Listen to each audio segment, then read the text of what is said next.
Condition of the world, that is. And you know, because every time you ask somebody, it's the same question, the same answer to the same question every single time. How are you? I'm tired. Yep. I think it's because we're starting to slowly do things that we haven't done in months, I mean, and our bodies are not liking going back to the way things used to be. that's fair. Um, some of us never really stopped doing things. I get what you're saying. Oh,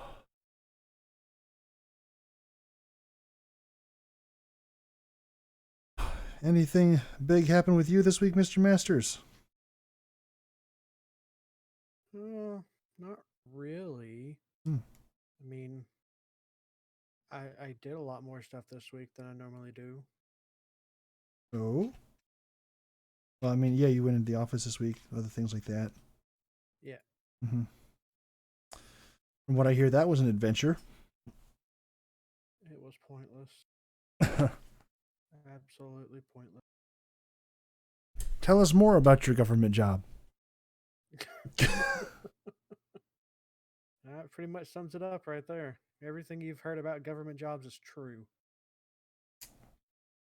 Even Ronald Reagan's 11 most feared words in the English language. Please elaborate. I'm from the government and I'm here to help. Especially those. Mm-hmm.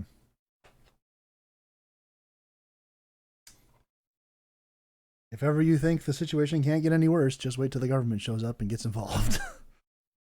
That's pretty much it. That is the gist of it. Mm-hmm. Boy, this is a cheery start to this thing. Oh, We can always cheer it up with some D&D talk.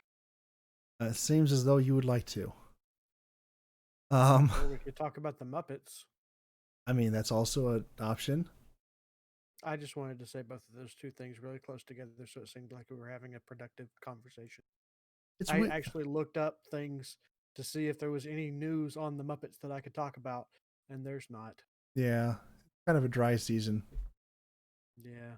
I'm really hoping they do bring back Earth to Ned. That was really good. Yeah, absolutely. Um, Well, at least now we've ramshackled it in there so we can move on. all right, there we go. How has your week been, Mr. Gaffey? Oh, my week has been just as crazy as you might expect. Been kind of frustrating, and you know a little bit of that because I've been trying to get a new song together for Friendly's campaign, Mm-hmm. and How's that going?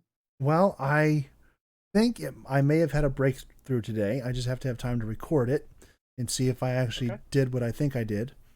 I found another.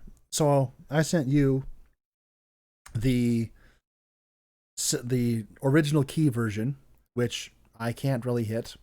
Let's be honest. Um, and then I sent you a low version, which was awful. Well, I found a middle Horrible. key that I think is working out a lot better, and I can actually do the French accent in. So, um, I am going to try and uh, record that in the 3 or 4 hours I'm going to have between now and Thursday to try and do that, and see how that goes. Um, Masters, Uh-huh. why do you do this to me? Because the internet did it to me. Wow. Oh. So friendly emailed me, DM'd me earlier Uh huh. about wanting to get us together to make a super campaign, Yep. basically. You sent me the same thing. Did he send you? Well, he said he sent you the song that he sent me, or the poem, or the limericks. Yes. I. So I started reading them Mm-hmm. to the rhythm of a song that I cannot place It's like a nursery rhyme song or something like that. Is it Greensleeves? What is Green Sleeves? So you typically will probably know it better as the tune to "What Child Is This?" Da da da da da da da da da da No. da. Okay, because that's what I sang it to. Um, Uh, Dadgummit, I can't remember even the tone now. I I tried to look it up on Google the way that I used to always do, and I couldn't think of the song, which is just to type in da da da da da da in the rhythm of the song, and then usually Google's like, "Oh, this is the song that you're talking about." It's like, "Oh yeah, that is the one," but I can't think of it now, and Google couldn't um, figure it out for me either. nowadays, the only song that's going to come up with that is uh, "You'll Be Back." He'll be back. Yeah. Da da da da da. Da. Yeah. Oh, That's going to be the only thing that comes up. Curse you, Lon. Lon. I don't know. Juan. I don't know his name. The guy who did Hamilton. uh, Lynn Manuel Miranda.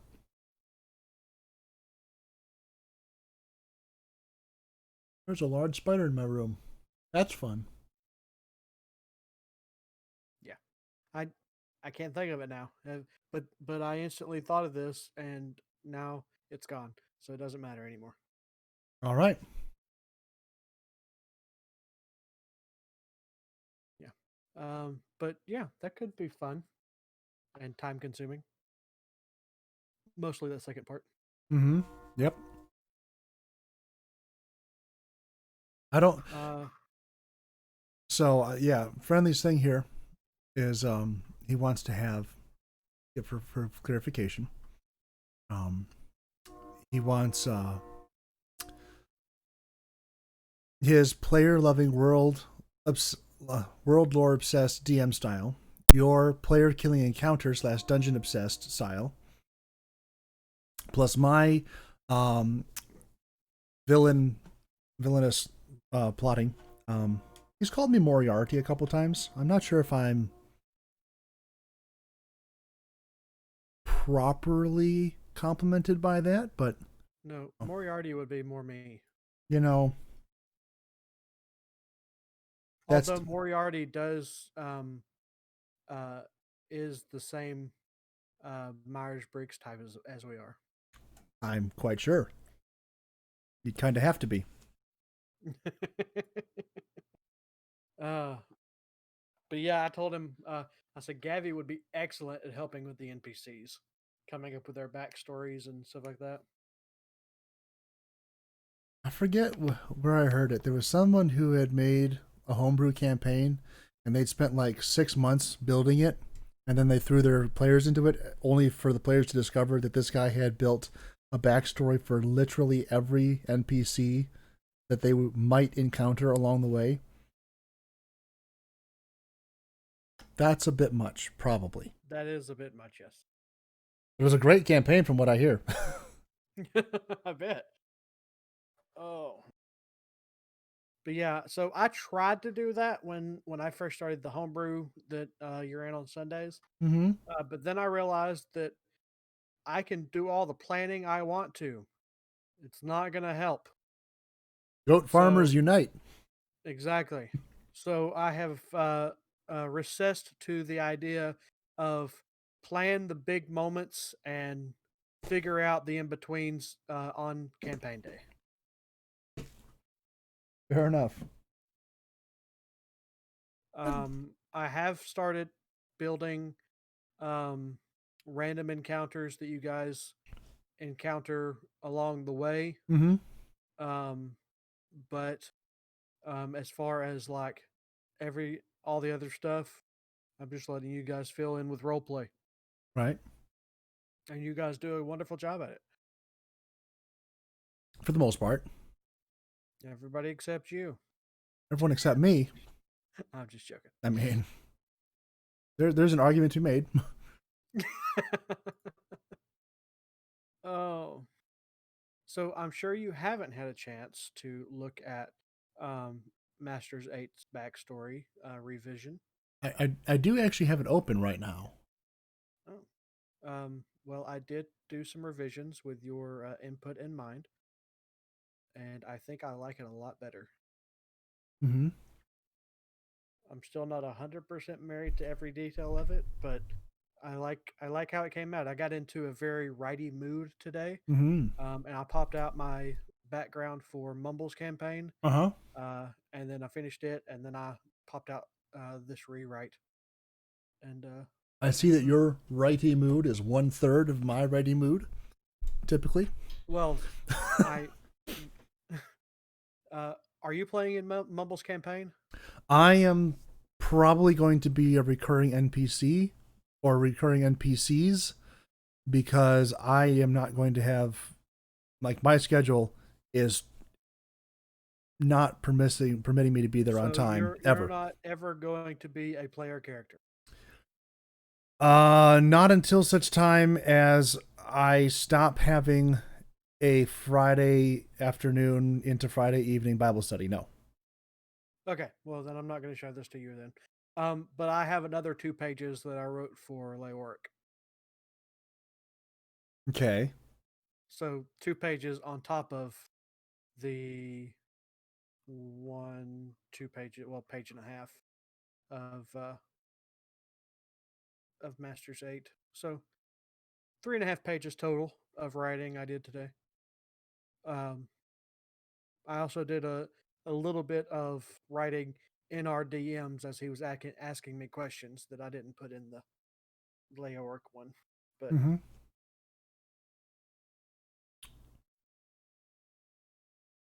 but this is mostly the same as it was. Well, no, I can't even say mostly. It's partially the same as it was. Right. I rewrote a lot. Should we just Like it's should we just read it live and then go from there? sure. All right. Would you like to read it or would you like me to read it? Let's let you read it. All right. I may do grammatical amendments while we're walking through it. That's what I'm hoping for. Okay. I'll save all character and narrative commentary until the end, but grammar I may have fun with. All right. Actually, I'm going to start first of all.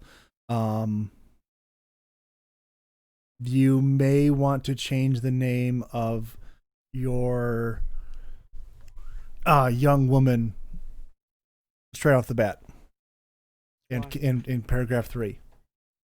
Why? I don't know if we want to have that on the internet, so I'll type it to you.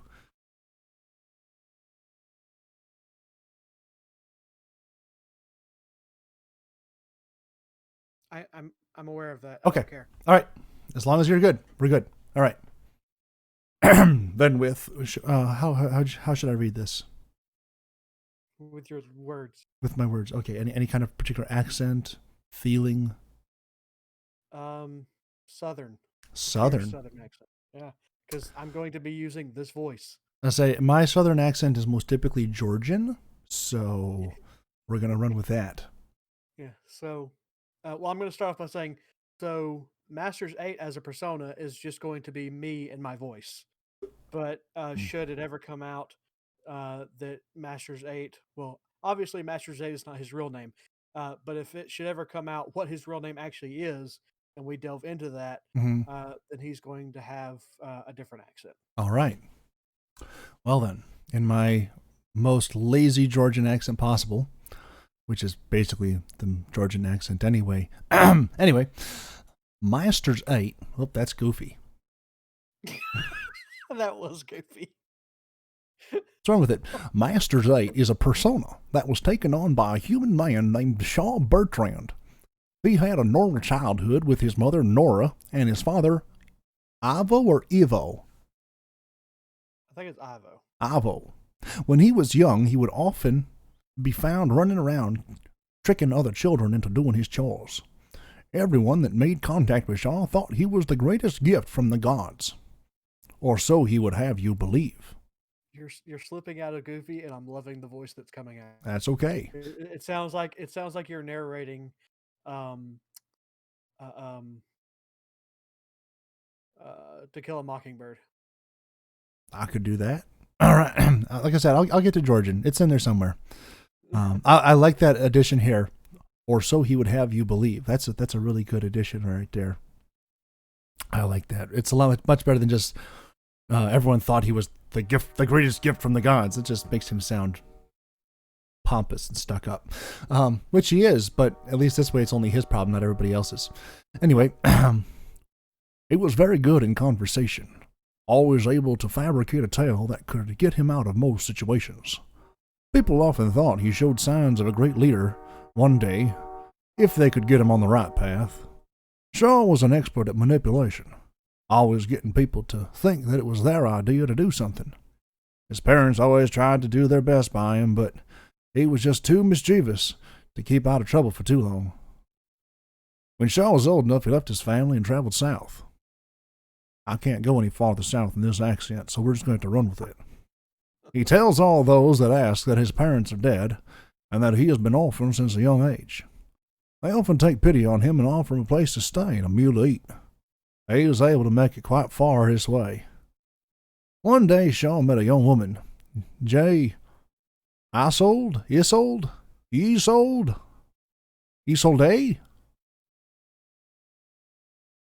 One of them. One of them, all right. In a town, let's go with Isolde. She sold him something. In a town he was passing through. He was busy setting up a long con when he spotted her from across the town market. Jay was a beautiful elven woman with long red hair. He approached her with the confidence he always has with women in the past, but when he opened his mouth to speak, nothing even remotely intelligent came out. Now this could either be a perception thing or just a sudden realization of what really came out all the time. That would be a digression. He had found love at first sight. As in, yeah, it certainly is that. Unfortunately, she did not. It sounds a bit like a monologue maybe Gaffer did once upon a time. This is not a love story. She had been keeping an eye on him while he was around town, and she was wise to his cons. She never took a word he said as truth, but eventually he wore her down. He spent days, weeks, months bringing her flowers, taking her on romantic evening carriage rides, and even promised to leave his life of swindling, that's more southern than it ought to be, swindling, behind. This relationship took longer than any other he had ever been a part of, but she was worth it. After a year of showing Jay the man he could be, the man his parents always knew he could be, why, she agreed to marry him. Not long after, Jay became pregnant. I'll let you figure out how that happened. Shaw was happy at the thought of having a child of his own, but he was soon filled with fear that his life of being a con man would catch up with him. He knew that his presence would only put the child and the woman he loved in danger. Before the baby was to be born, he up and left. Shortly after leaving his family, Shaw undertook the persona of Master's 8. Now we have a problem here. Okay, never mind. We don't have a problem. I just didn't read that right. Moving on. Shaw undertook the persona. I misread your first line, and I thought it meant that he was, Master's 8 was like taken on, or that he was being cared for by a person named Shaw Bertrand. So, my mistake.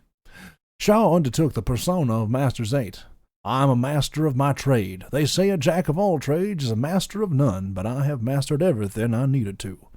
8, because that is the lives I have left to live, is what he would often say to those that questioned him, a man with a trick up every sleeve. Which is kind of indicative because most people only have 2. On one of his journeys, Masters conned a man out of a tome with 2 distinct magical writings inside of it. At first it all looked like gibberish, but after spending several hours studying it, he managed to learn the meaning of both spells and cast one. When the spell had completed, he thought he had found himself in a con. And moments later, a cat with a large grin on its face came and rested in his lap. He tried to dismiss it. Shoo it away! But then the cat began to speak to him with telepathy. It began to tell him of all this wonderful magic that masters could use to better exploit his cons. The cat seemed very keen on this type of mischief. Masters decided to call him Cheshire. The magic Cheshire taught Masters was simple at first, but after several years his magic had steadily grown to what it is today. Masters has many cons he uses as he comes into a new town, but his favorite is the healing cat. He takes Cheshire around town, using his ability to cast magic through him to heal the sick and wounded of the town. When the nobles find out about this healing cat, they offer to purchase it. After refusing many times over and telling them how much the cat is worth to him, the nobles eventually offer a large sum of money, which he begrudgingly accepts. After receiving the money, Masters leaves town and recalls Cheshire to his side. The money in his pocket, and the nobles thinking the cat has simply run away. Masters 8 spent the next several years making money with one con after another, his new friend Cheshire in tow. His latest challenge seems to put him with a group to head into the Undermountain to gain riches and glory. He may have underestimated the ease at which his goal will be accomplished, but he's here now, and there may be more to this dungeon. It works. Thank you. Thank you. Mm-hmm, mm-hmm. Any questions, comments, concerns? Oh, that's a great question. I don't know.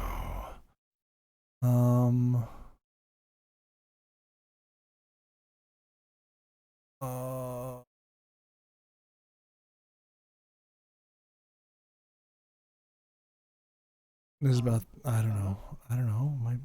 To get my brain to start working again, man. It's been a long day. What? Massage it. I don't know how. That may in fact be a problem. What was the question? Question, comments, concerns? Oh, I mean, like I said, it's this one has a much better cohesive flow to it than the other one did. Yeah, like I said, the other one was just thoughts on a page as they were coming to me. This one I actually thought out a little bit more too after speaking with you, and more put down on page what I originally had intended rather than what I vomited on the page. So my only question with this would be, in terms of Jay, is he still in love with her? Is he just making okay? Does he send money back to her from time to time, or is he just letting her wing it? Let me see if I can find. Oh, he's just letting her wing it. Okay. Yeah, he completely abandoned her. Okay. Actually, you know what? No, I like that idea. We'll say that from time to time he sends an anonymous package to her. Right. Yeah, I like that. Very good. I mean, yeah, that, and then that's kind of something that you can kind of like have hidden from the party so that they have a way to actually dig into his backstory. It's something that he can get caught in. I like it. Kind of like Rezzo with the town guard. Let's see here. I'm trying to find, because Mumbles asked me something similar when I first showed him the story, and I gave him a response. Here we go.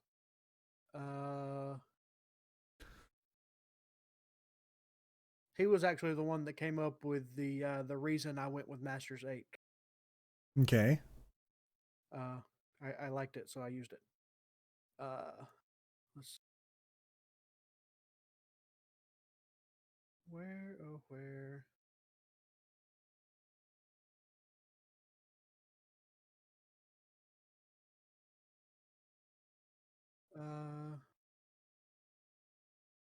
So we got to start this here. That's just for fun. There's no real point to that. I just find that hilarious. Um,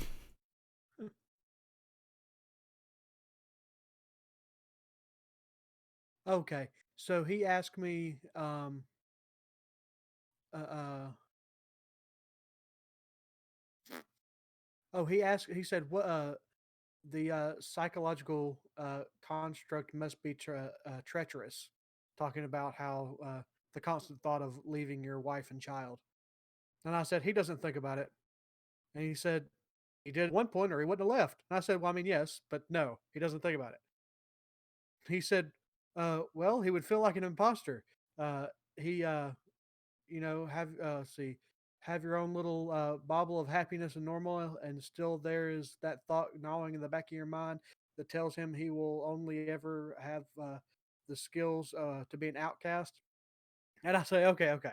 When I say he doesn't think about it, I'm reacting in character. Of course, he thinks about it. He thinks some days that's all he can think about. Uh, uh, and to admit it would be opening a can of worms that he is not capable of dealing with. so he is the avoidance type for dealing with conflict. Yes, Gotcha. of course. I He's mean, a it master of deception. makes sense.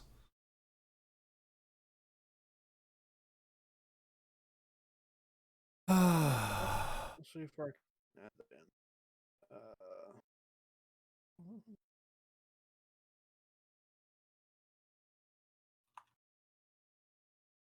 uh, uh, mm.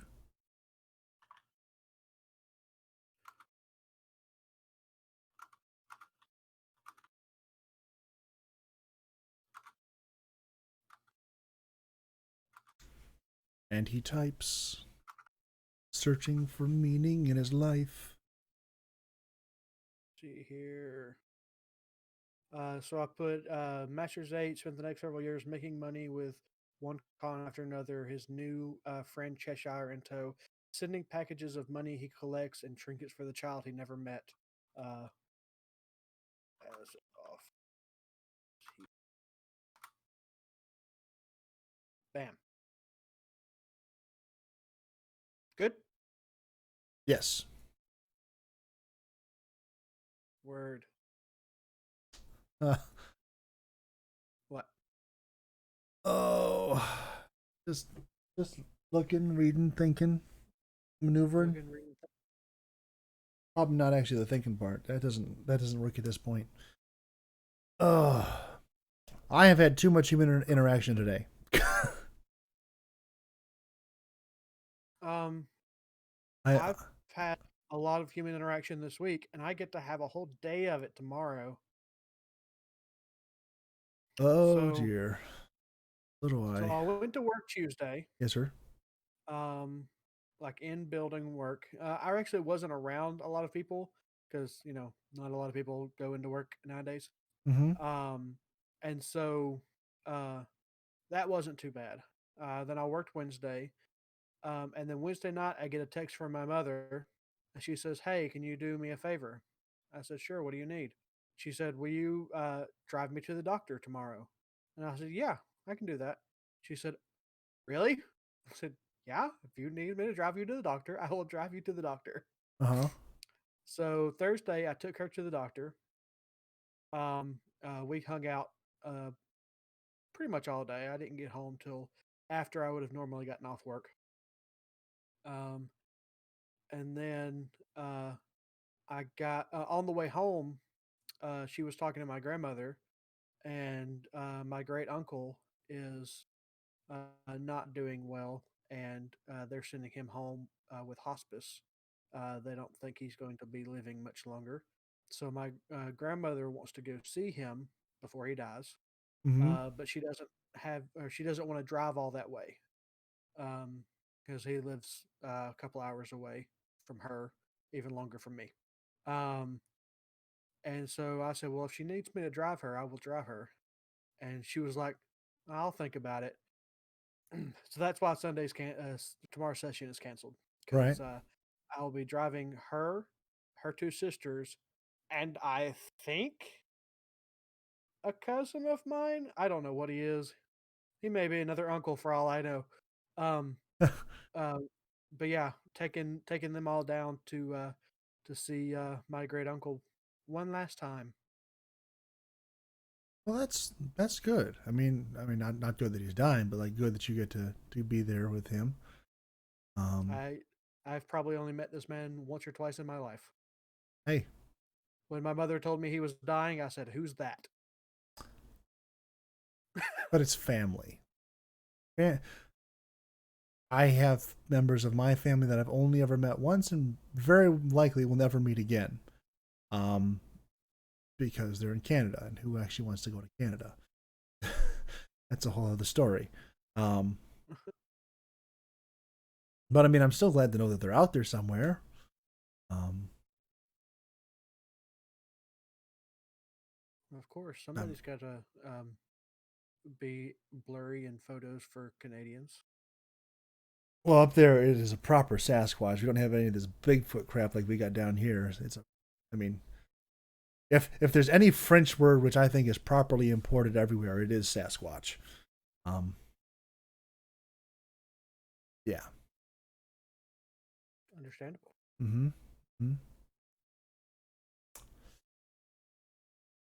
Yep. So yeah, so that's what I'll be doing tomorrow, which I mean doesn't bother me. I love driving. Mm-hmm. Um, so that's a big pro. Um, she's my grandmother's most likely going to pay for all of my food, so there's another positive. So I have Uh, a guy I work with, and that's a thing that happens with him. Like his grandmother is this unbelievably wealthy woman. I'm not sure why or how that came to be, but she is incredibly wealthy. Um, and yeah, she was complaining about something, or no, she's moving out of her house into like a smaller place, and she was complaining about having to figure out what to do with this money. And he goes, "Well, Grandma, I guess you just have to buy me a car." And she goes, "Well, that's perfect." So she's buying him a car, and I'm like, "Okay." I guess that's a thing that happens sometimes. Never happened to me before, but um,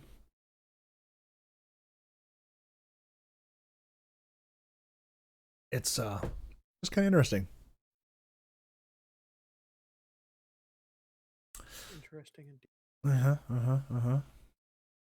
So Mumbles is going all out for this campaign that he's making. It's Okay. completely homebrew. Yep. He's used. He told me what website, but he's used an online resource to make his own maps. Mm-hmm. Um, he's writing backstories for characters.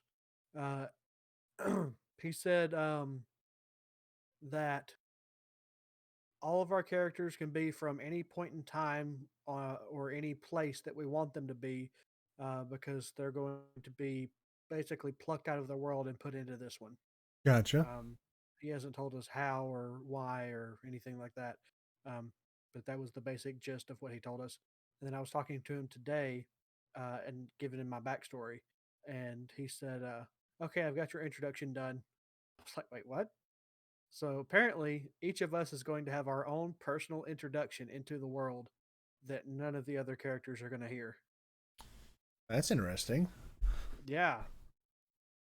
So I this man is crazy. He's crazier than I am when it comes to stuff like this. Well, he did make his own playing card game in Minecraft Yeah. with Yep. cohesive rules and power balancing, despite the fact that my Yeah. card was broken in all the right ways, man. Uh yes, he's a big writer. He's actually been helping, well, you know this, but he's Mm-hmm. been helping me a lot with Sunday's campaign. Yep. Like he'll come up with an idea and shoot it my way. And I'll be like, "Ooh, that's good. Let's take these parts from it and use that, but change this." And we sit there and play back and forth until we get it how we like it. I heard that he was the main brain trust on the recent Temple of Yes. Almost Death 3 times. Yep. Yep. that was all him. Mm-hmm. Well, not all him, but it was, I would say, a good 90% him. Yep. Yep. That was a, The Earth room was mainly me. Um, the fire room was mostly me. I mean, the whole concept was his idea, right. but then when we went to each individual rooms, the fire room was mostly my idea, and the earth room was almost entirely my idea. Um, the air room was almost entirely his idea, and the water room was a collaboration. Right. Um, I would say mostly him though. But yeah, we work really well together. Yeah, I'm not very much of a mechanics person, so I'll leave that to the experts. But if it Yeah. needs to make sense for the story, you need to have a Yep. talk. Yep. Yep. And that's the way he is too. So I'm more the mechanics, and he's more the storyteller, and so we work really well. The way we were working really well together, until you had to go and join my daggum campaign. All right. So That I was was telling not my him, fault. I was, I was telling him how I haven't really been motivated to prep for the past couple of months, uh, for the Sunday campaign, Uh-huh. and how I just wasn't having any ideas. Like I had small plot points that I wanted to hit on, but I didn't know how to expand upon them or any details on them. And he started shooting out ideas to me on these plot points, and like instead of him being like, "Hey, you should do this," instead of me responding like, "Okay, we'll try that," I was more like, it would more be like this, and then more by like this, and then the more he threw ideas at me, and I kept shooting them down, the more my brain started working and going, "Oh, we could do this, and we could do this, and we could do this." Mm-hmm. Um, and so I'm excited for you guys to get to this. I haven't been excited about our Sunday campaign in a while up until uh recently. Like I was debating on just calling it, I'm glad you and haven't then because I really want things to happen with Rezo. then me and Mumbles got to talking about stuff, and I just, yeah, I was reinvigorated. Uh, Reinvigorated. What an interesting word. yes. Uh,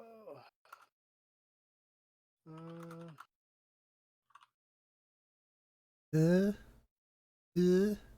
Foxy's having trouble getting into the uh, foundry. I haven't even Oh, tried. we could talk about that. Oh That's a dear. new thing that happened this week. All right. That's this is truly mostly why I'm tired, because I've been spending every waking moment playing with Foundry Mm-hmm. until I got. I'll say that I got about 90% of it figured out. 90% of what there is, anyways. But it's still in development.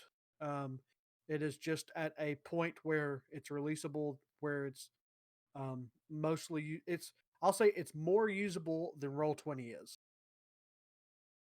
Mm-hmm. and it's still under heavy development. But it's all one guy developing on it. Though he does have modules abilities, and so other people are doing add-on stuff, which is really neat. Right. Um, I need. I should actually just open this up and take a look at it because I haven't done that yet. Um, because I'm lazy and well, no, it's not that I'm lazy. It's just that I haven't had any time. This is like the first time I've sat down all day. Not my that's fault. understandable. No, stop trying to remember that password. Okay. There is music that's going to play. It is protected under my YouTube channel, but not under yours. So you'll want to mute the tab as soon as you get in there. Be an interesting way of thought to figure out if I know how to do that. Uh, right click on the tab and go down to mute this site. Never knew that that was a thing. Yeah.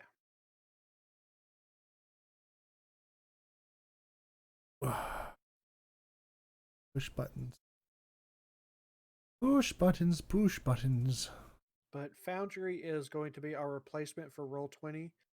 It has a lot more features than Roll20 does. Uh-huh. I was actually able to directly import all of all of my D&D stuff into it. Uh-huh. Let's see if Oh, because the site can't be reached. huh. That's what. Let me go. It's just that link at the bottom of Court of the Dragon Queen, right? Yep, that's it. Let me go check my port forwarding because it was working fine. Looks like Fox is getting the same message I am. Yep. Live tech support with Masters. Has my IP changed? Brought to you by a brand new installment of the World's Worst Podcast. My IP has not changed. So that's not the issue.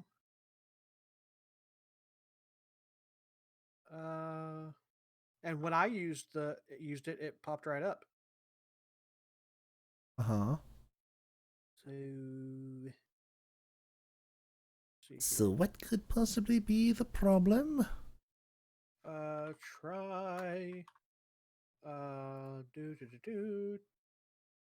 that's not HTTP forward colon 1. Does that one work? That one works for me. Does it work for you? Let's see what happens. Foundry Virtual Tabletop. Select player. Me. Okay, so that one works. Why is my redirect not working anymore? I don't know.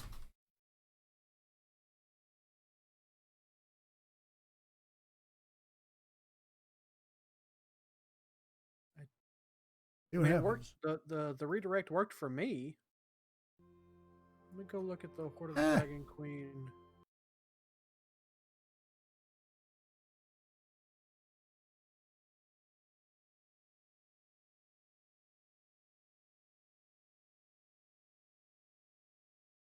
Ooh, I can pick my own color? I like this. It's fine, appropriate. That's mastershotdq.ddns.net. Oh, I see the issue. I put an S in there. This is interesting. I found the issue. The link in hashtag Horde of the Dragon King works now.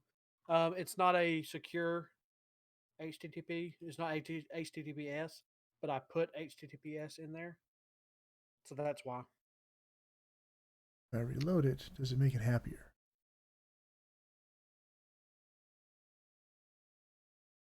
Seems to make it happier. Okay. Darn it, Masters, you're messing up my whole thing. What do you mean? So I've had I can see your cursor. my See my cursor? yeah, see your cursor. Sans no so how do I move? Darn it. Drag and drop just like you do on No. I Roll20. mean, like, how do I? Okay, just right click to move the map. Gotcha. Oh yeah, right click to move the map. Oh, and she like automatically walks and everything too. Cool. Oh, that's the other thing I've been working on, or should be working on, but haven't been working on properly. I have to figure out how I'm going to do her voice. Oh, that's gonna be scary. Hey, you found a secret door. Kind of. It's an ethereal door. Now I just need light. How do I get light? You currently don't have a light. Would you like to light a torch, sir? I would like to light a torch. Okay. And it's ma'am.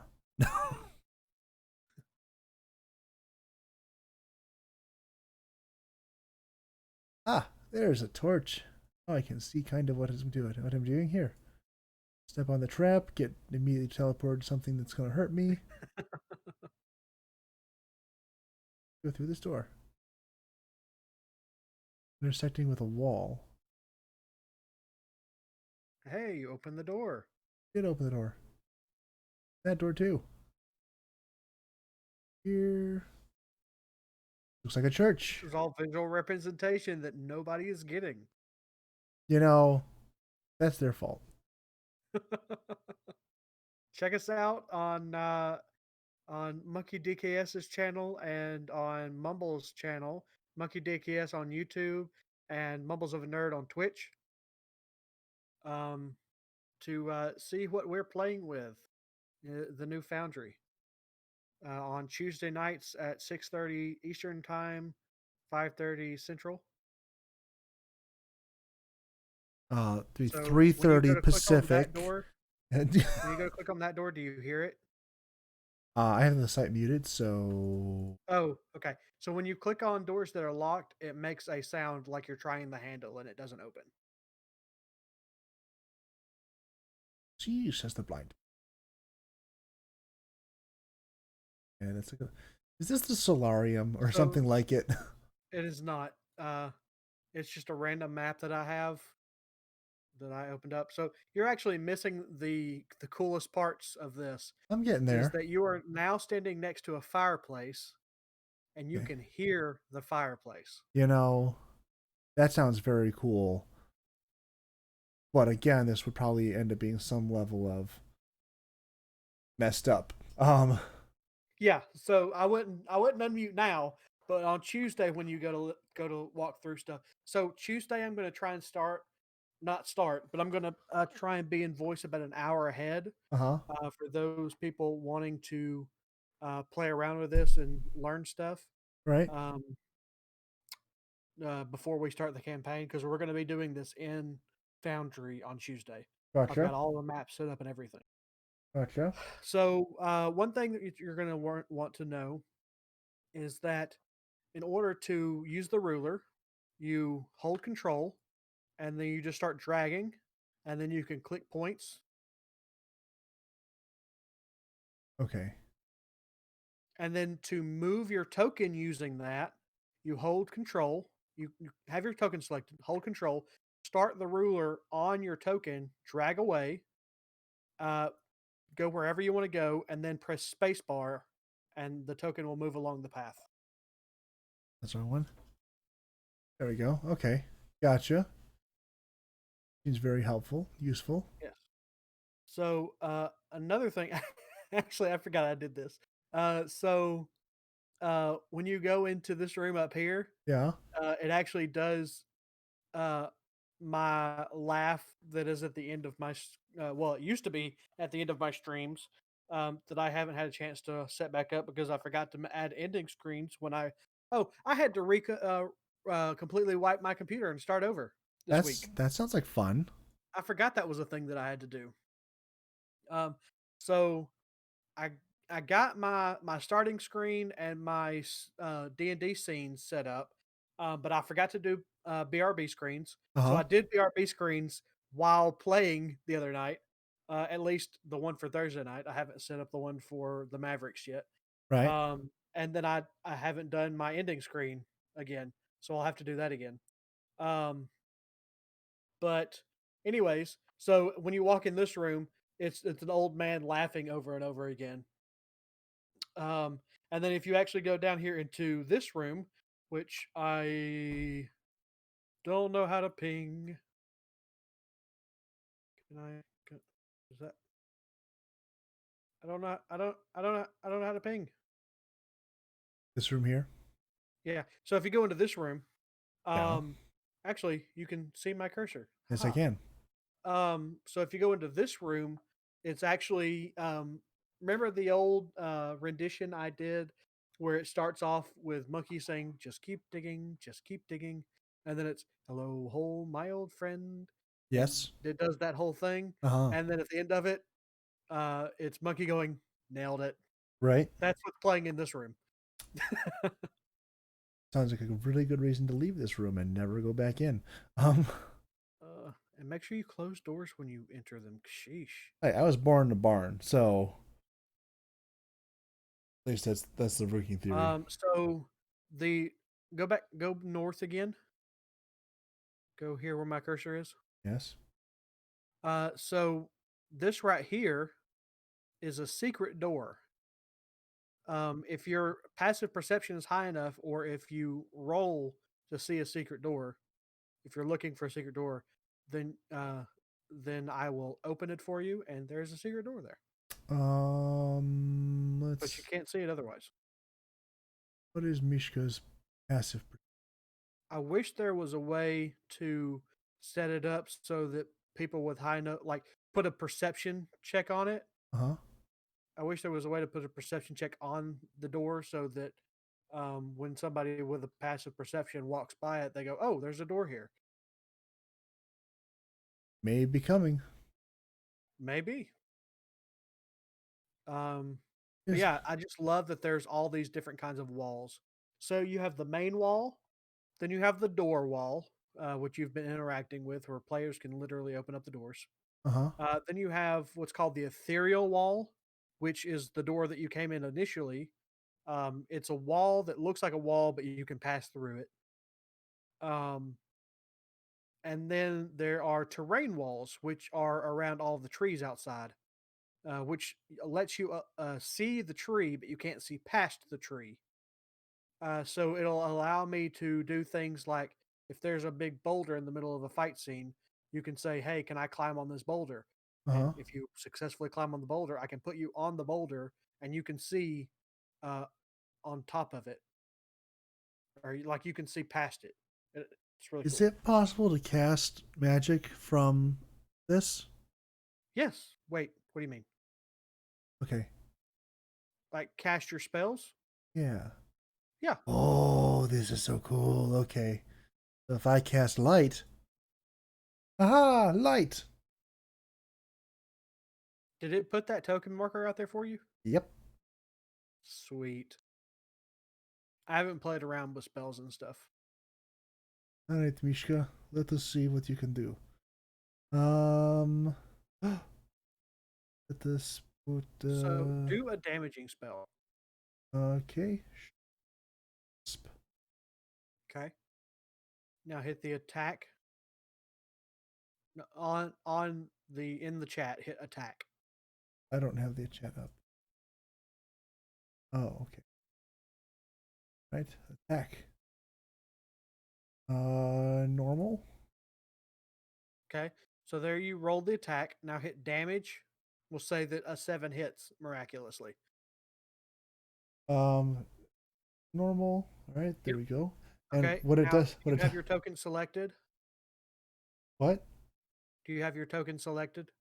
Now, I guess. Okay. Right click on the damage. Okay. Okay. And then I can apply damage, apply double, apply half, apply healing. Gotcha. Yep. Now, what if I did that to Mumbles? Or not Mumbles, to Monkey?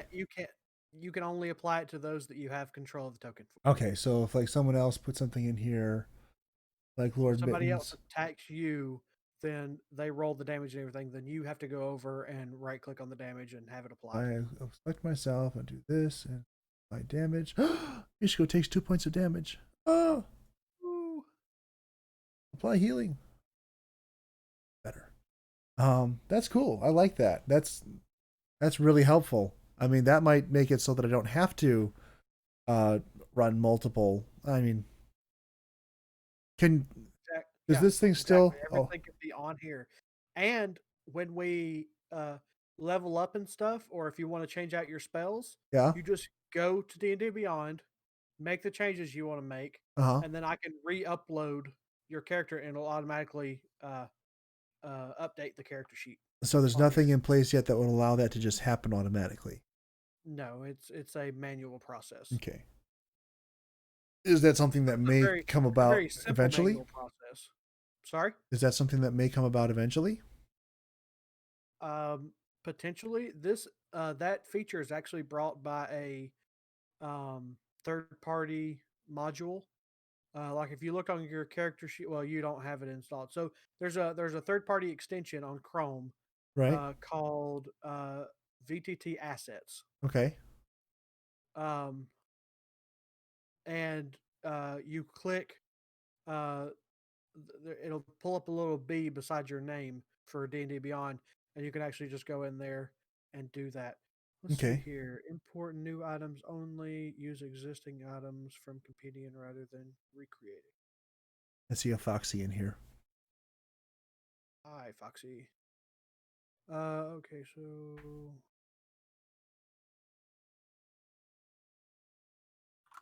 Act with advantage. Haha. Um, click on damage, but never mind. I didn't say that. Um, this will be interesting. but yeah, so as this thing gets more features, it's going to be even better. Okay, so here's something I didn't do. So for your token, if anybody hovers, it will display your name and your HP. Display on hover. Update token.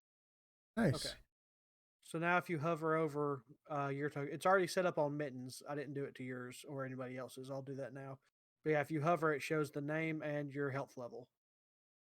So, what are the chances that you're going to be upset if I end up changing some things about her before Tuesday? Not at all. Okay, that's good. I'll let you know. Because, like I said, I can as long as you do it on D&D Beyond, I can literally just import her in. Okay. Because I may be making some changes to her, particularly her name. Not a problem at all. Where is the? Where does this display my passive perception? All right, hold on. I've Attributes? got to mute this so that I can hear you. All right, Oh, okay. So say there's that again. regular perception. I'm looking for my passive perception. So passive perception, it's actually got it so that actually no. Let's see here. Features? Nope. Proficiencies right there. It's a good question. Where is your passive? Oh, So your passive perception is just whatever your perception modifier is. Oh, it's right there beside your. So in the center column, where it's got all your skill checks, if you yes. go over to perception, it's got it in parentheses out beside it. Perception. Perception. See, don't think so. I mean, my perception is low, but In real life. that Yeah. too. So your passive perception is 9. Okay. Oh, okay, okay, okay. I see, I see, I see. Yeah. So those are all passive things on the right. Yes. Correct. Gotcha, gotcha. Because your passive is just the ability score modifier plus 10. Right. Okay, that makes more sense. Uh,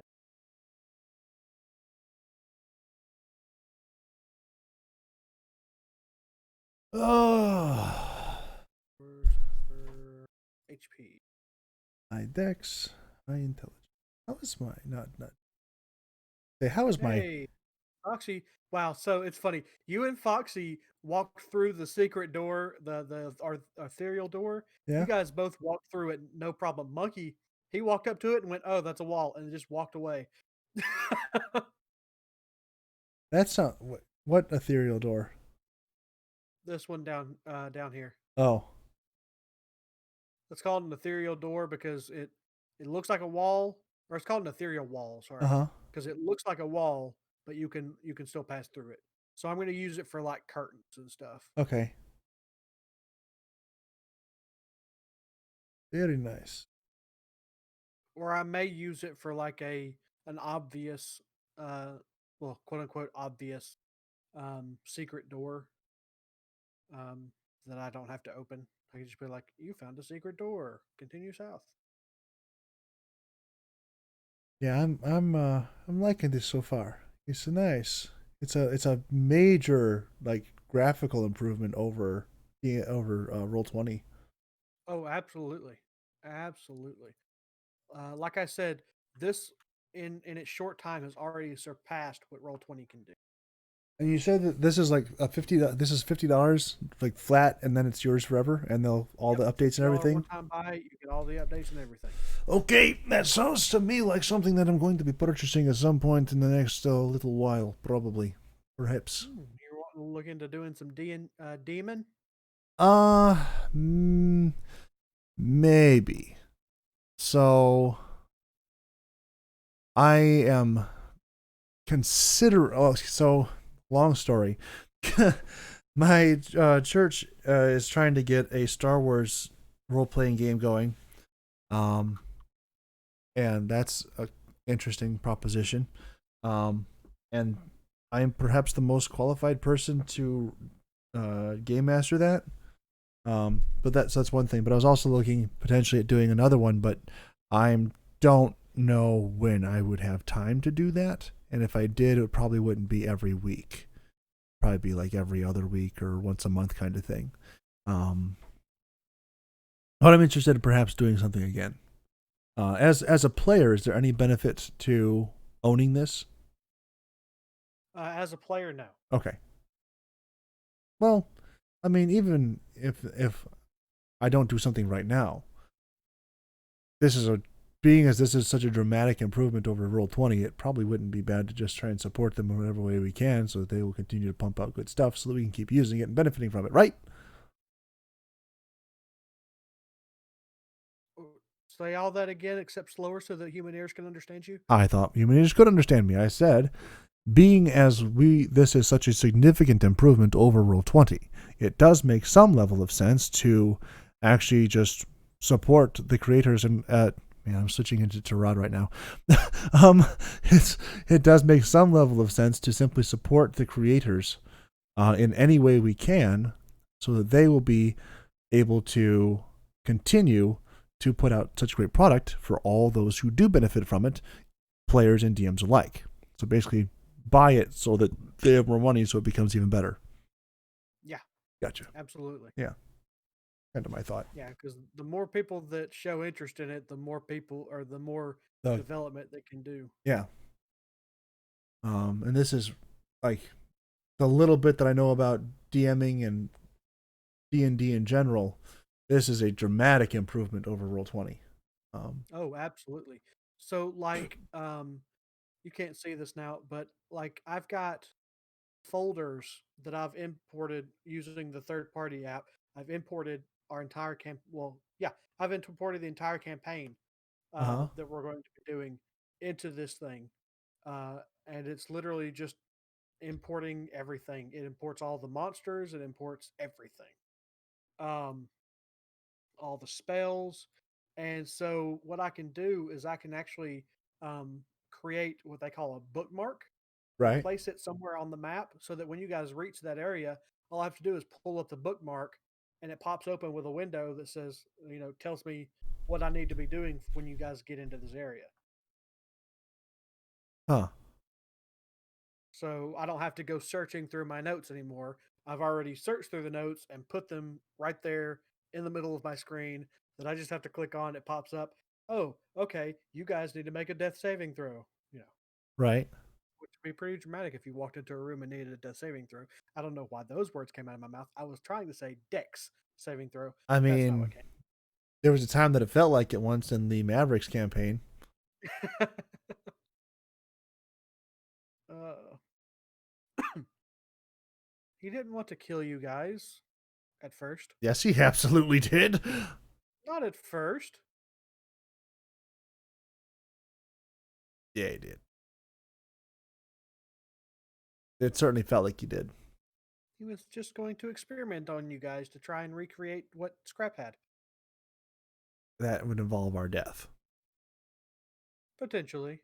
He didn't know that. It was all part of the research process. I mean, I am so sad that I didn't get that hole punched through the door just a little bit faster. I could have, um, Guiding bolted him. Oh well.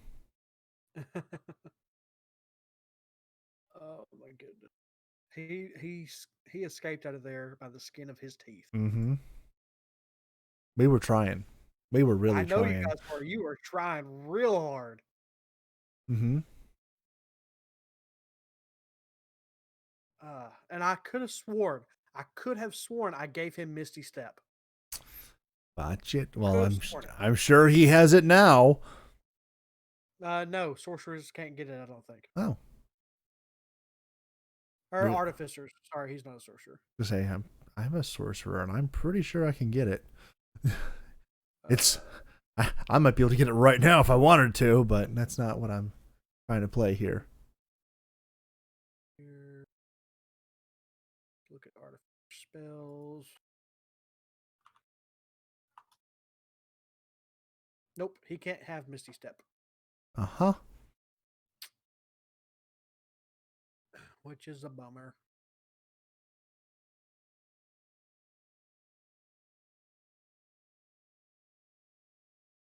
Foundry BTT right here. Oh, I've got to do that. I forget that all. Okay, cool. It's open now. Right click. All right. I wonder if I can do this.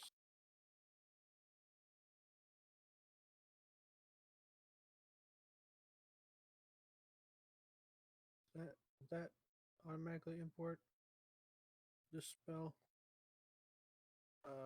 Acid. No.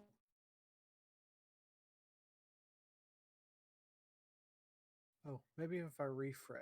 If I refresh, does it?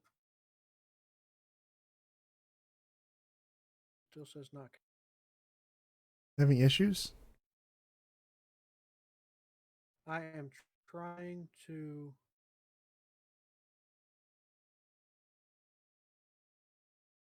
Trying to find a quicker way to import spells instead of having to go to each individual spell. Um, there is a faster way, but it's based on importing. Because if you go to import a monster and they have spells in their spell list, Right. you can glide over the spells and it'll import them if you've imported the monster. Um, but I guess I'm just going to have to do this on a case by case basis instead of because it would take me literally days to import all of these spells and monsters. So I'm just going to import them as I need them, and eventually I will complete it. Fuck, he's having a good old time. Seems like it. Or she's just flying around at this point. He's trying to figure out why he can't open up that door. Do not tell him.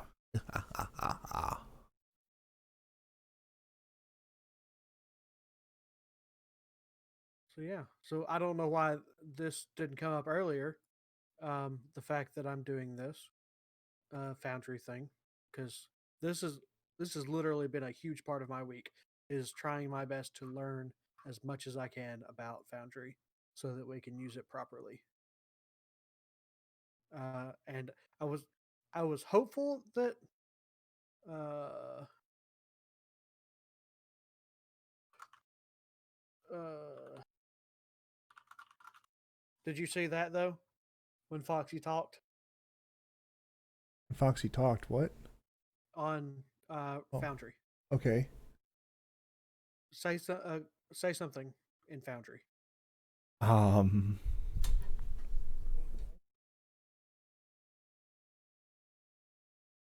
Okay. What does it Press the just speech bubble. speech bubble? I think I missed it. Yeah, did you not see it? No. Oh, okay. Now I see it. I just saw that like the camera moved. I was more concerned about like Yeah, the yeah. large It camera also movements. moves the camera to the person that is speaking. Huh. That's gonna get abused a lot. I can turn it off.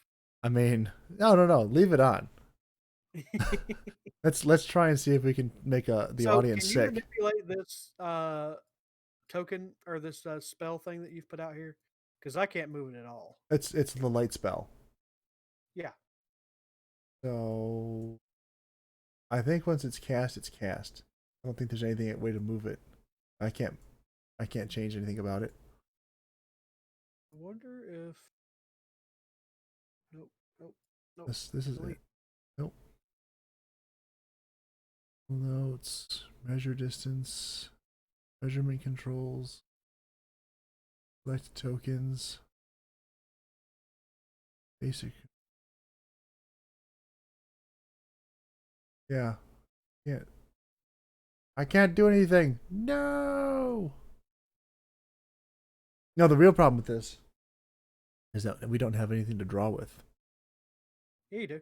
We do. Don't you have a pencil tool in yours? No. We absolutely do not have a pencil. I have a pencil. We have basic controls. We have select tokens, select targets, measurement controls, journal notes, measure distance. You should make something in here that we can select as a target and see if we can. Unless I can just select Yeah. Rurikos here as a target. All right. Just wanna go across this target. Rurikos is now a target. Um. Ooh, yeah, I want to see how that happens. Right. Attack Rorcos. Do it. Do it. All right. Bring up Mishka. All right. And let us go to dispel the book and let us hear it with the toll of the dead. And this If toll of the this dead. automatically resolves, Damage. Critical hit. 4. It does nothing. well, she hasn't rolled yet. Oh. I'll Oh, do here, one. let me do one that doesn't require that. Let me just attack. Normal. 18. That Definitely a hits. hit. Damage. Normal. Nope. Hmm.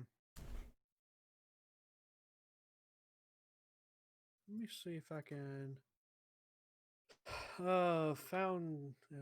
Foundryvtt.com. Knowledge base.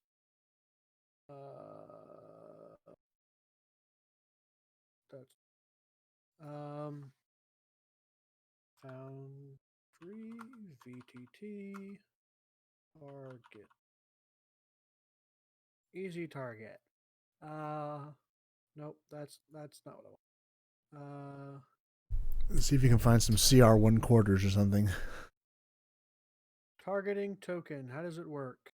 I know how to target a token, but I have no idea how to actually make it use of this system. What is its purpose? What does the modules do with it? Mostly modules that use automation, like minor quality of life. I don't think it has any real functions in the core Foundry. Personally, I just have players target creatures, so it's clear which ones they are attacking.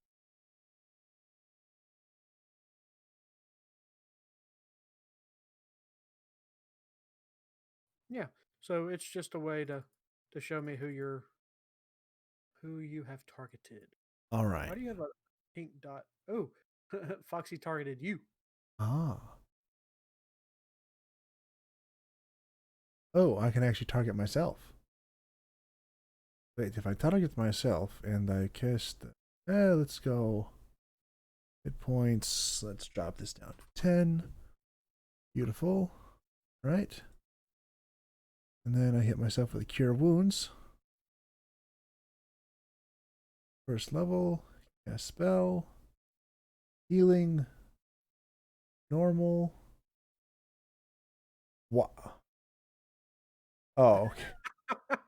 Oh, that's Rorcos. I Okay. was like, wait a second. I've cast this spell before. Why do I have a -1 as my spellcasting modifier? That's not right. That's what I was thinking. How did you just heal yourself for one? You're a horrible healer. Like, I, and I am not the healer. But why can't I not? Why is the healing not applying to me?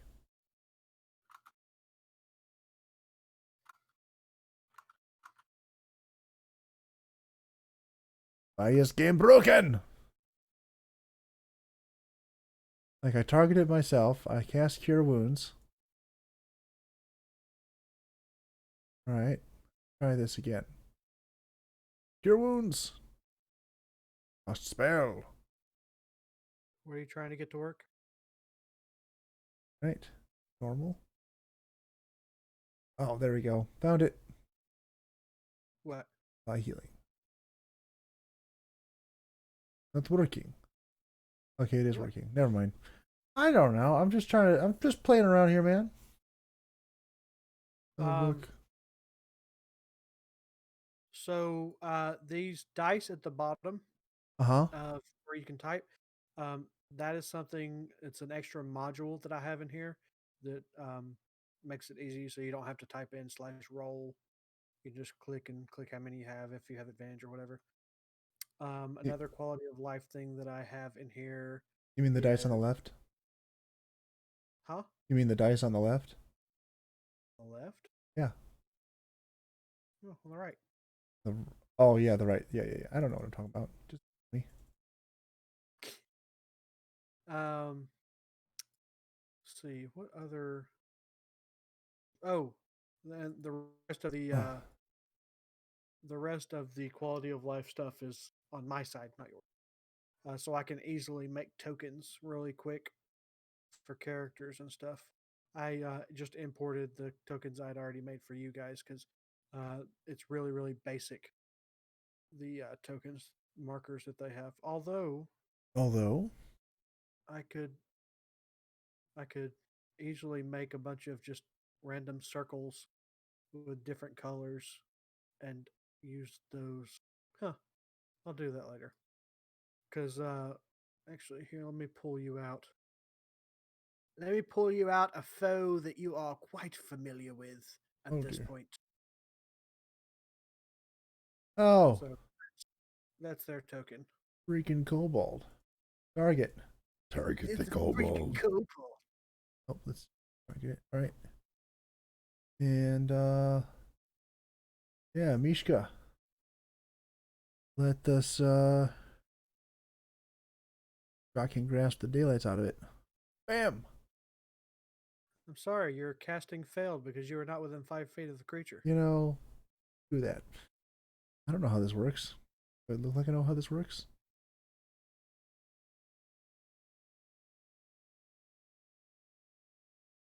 Target. One thing I don't like is that the character sheet kind of gets in the way. um. You can pop it out. Oh, you can. Can you? How? Yep. Bottom right. Nope, that's not it. I know you can.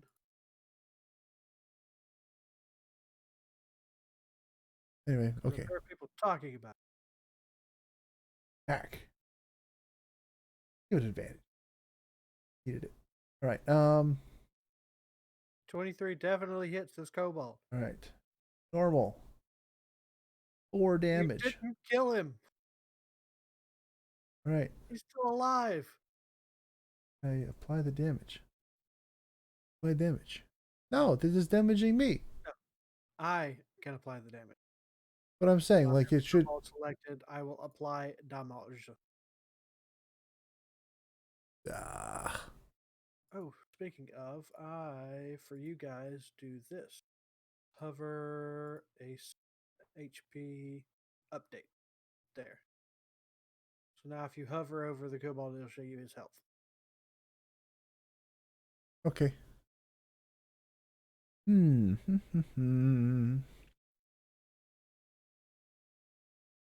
Why do I have 1 successful and 2 failed death saves? I don't know. Why do you? I don't know.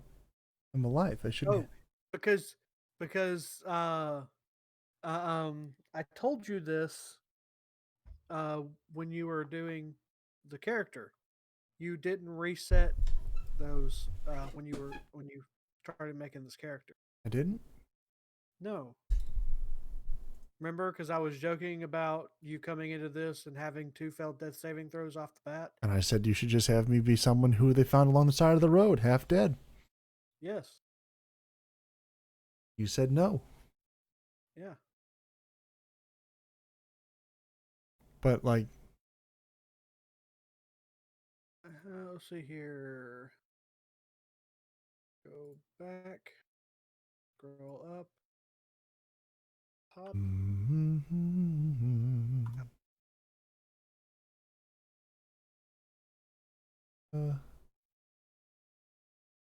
Character sheet. whoa. What? A second. How does one roll for initiative? You just find your initiative. Why you have a plus 30 initiative? That's what I was concerned about. That doesn't seem correct. It's not. That should be your speed. It should. My speed is correct. It is 35. But my initiative should only be plus 3. Uh-huh. I'm seeing that. Uh-huh. Here, let me do this.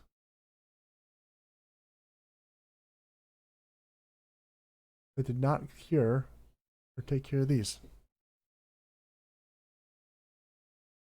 All right, there we go. That's better. What? I just fixed the death save thing.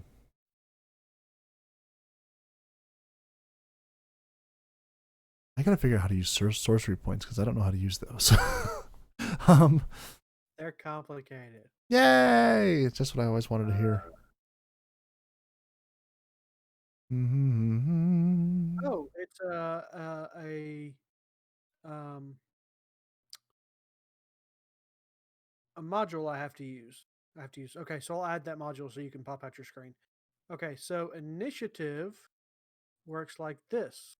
So I'll start an initiative, and I we'll skip defeated, and I will add.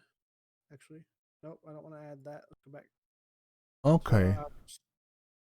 So if over I'm here. understanding this correctly, every sorcery point is essentially equal to 1 spell slot of level 1. And if I want to get a level 2, I need to get 2 spell slot or 2 sorcery points.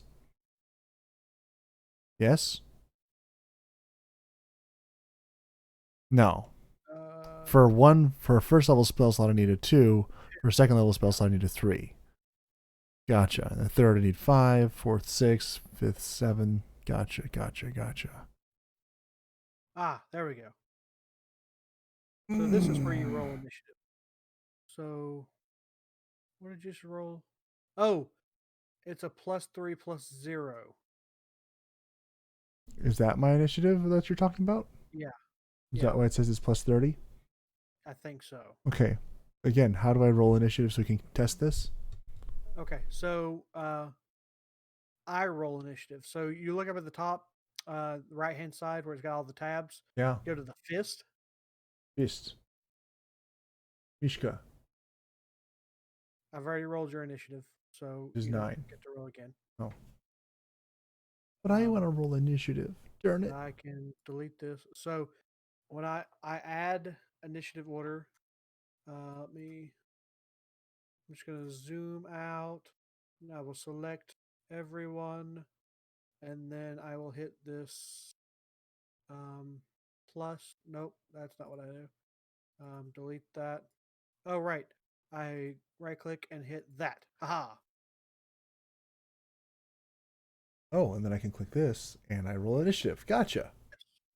Or I can go up here and click this and roll all of the initiative. It Oh, automatically sorts you guys. that's entirely too helpful. We were just discussing that. It is a visual error.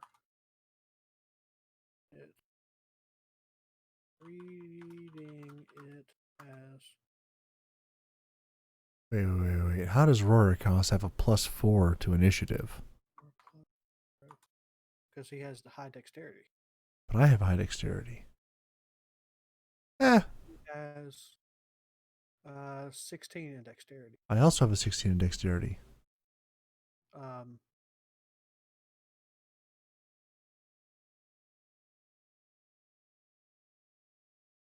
Is this a good question?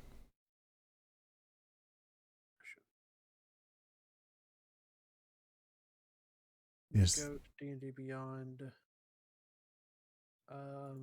View Roarcast. Initiative. This is the part of the show where we don't know what we're doing, and so we just try to wander around, poking everything and hoping that it just works out. Don't lie to yourself. Huh? So we never know what we're doing. Don't lie to yourself. Well, I mean, it's still technically the part of the show. It's just the part of the show we're talking about is the entirety of the show. Oh, well, it is the world's worst podcast. This is true.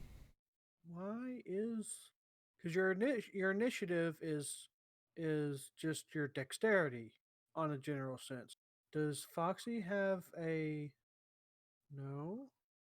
Let me check his. Oh, Foxy has Jack of all trades, which gives him uh, half of his proficiency on all um, ability checks, which includes initiative.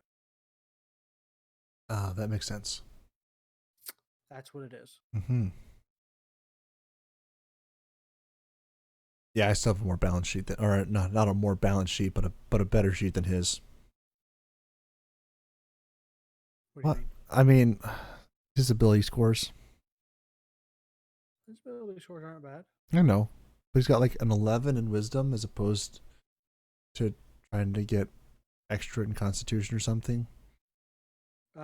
He's maxed out on Constitution. Oh well. Yeah.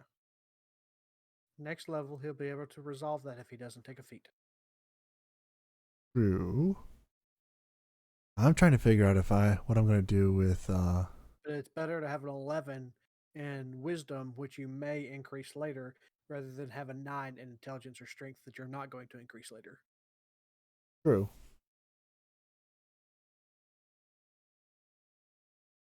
Hmm. Question Foxy's ability scores. Question me, sir, because I was the one that did them. You know, speaking of doing ability scores for people, I helped Broke Butt last night make a character. She's no for your campaign. She's very much wants to be a part of it. No, she very much is not going to be a part of it. You know, that's a very unkind way to think about this. Mm-hmm. I know. But why? Because she's broke butt. She's flaky.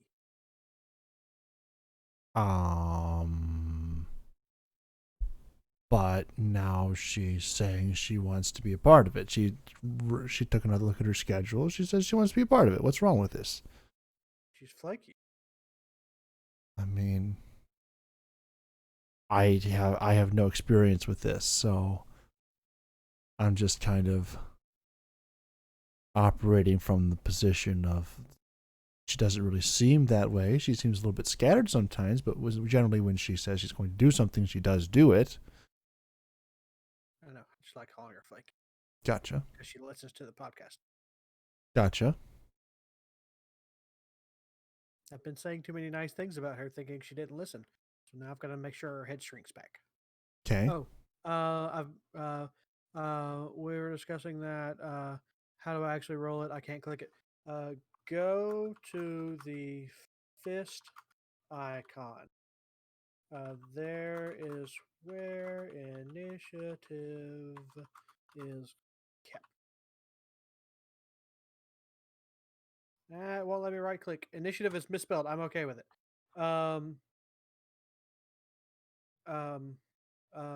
My fingers were not working correctly. When I add people to it, it will have a die for you to click, or I can just roll everyone at once.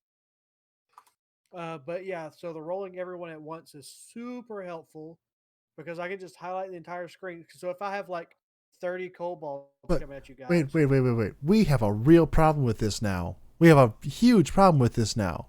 You are messing up some of the underlying pathos of the entirety of our Dungeons and Dragons experience. Because how are we ever going to recapture that magic of someone rolling for initiative after not having clicked on their token? Oh yes, that is an issue that has been resolved. um Darn it. but yeah, so if I have like 30 kobolds coming at you guys, I can just literally highlight the entire map and then add everyone to the initiative order at once and then roll for everybody. I don't have to sit there and give me 30 seconds to roll. I'll have to click and roll, click and roll, click and Wait. roll. We got to back up on this just a little bit. As a player in your game, I'm not really comfortable with the ease with which you said, if I have 30 kobolds coming at you at once, I can, and then the rest of it doesn't matter. The 30 kobolds, something I feel like I should have a reasonable amount of concern about. Why would you have concern about that? It's just 30 kobolds. Because I'm pretty sure we've already killed like 40 kobolds, and that's how Poshu died. Lest we should forget him. You didn't die. Poshu did not die to kobolds. No. Poshu died to a half dragon man that is more powerful than him. Poshu died as a result of a number of things, not the least of which was Ducky. But Yes, absolutely. Oh my goodness. Oh, we haven't talked about that session, have we? No. Because that was this session. That was this Yes. session. Poshu died. Poshu died. 4.5 pages of backstory. Died. Session 3. Oh my goodness. So, funny thing is, you're absolutely correct. If Ducky had not healed you, you would most likely still be alive. Ironic as that sounds. I know. I like as soon as she's coming up, I'm like, she's gonna get me killed, and the lady killed, and like this is not gonna. But I was not like. There was one thing I could have done in character to keep her from doing it, but it wouldn't have stopped her anyway because that was also part of her backstory, as far as I could tell, that she was not going to allow anything bad to happen to anybody. But then she like prioritized the bull-headed literal bull over the townsperson and healed him anyway. And yeah, that was stupid. Yep.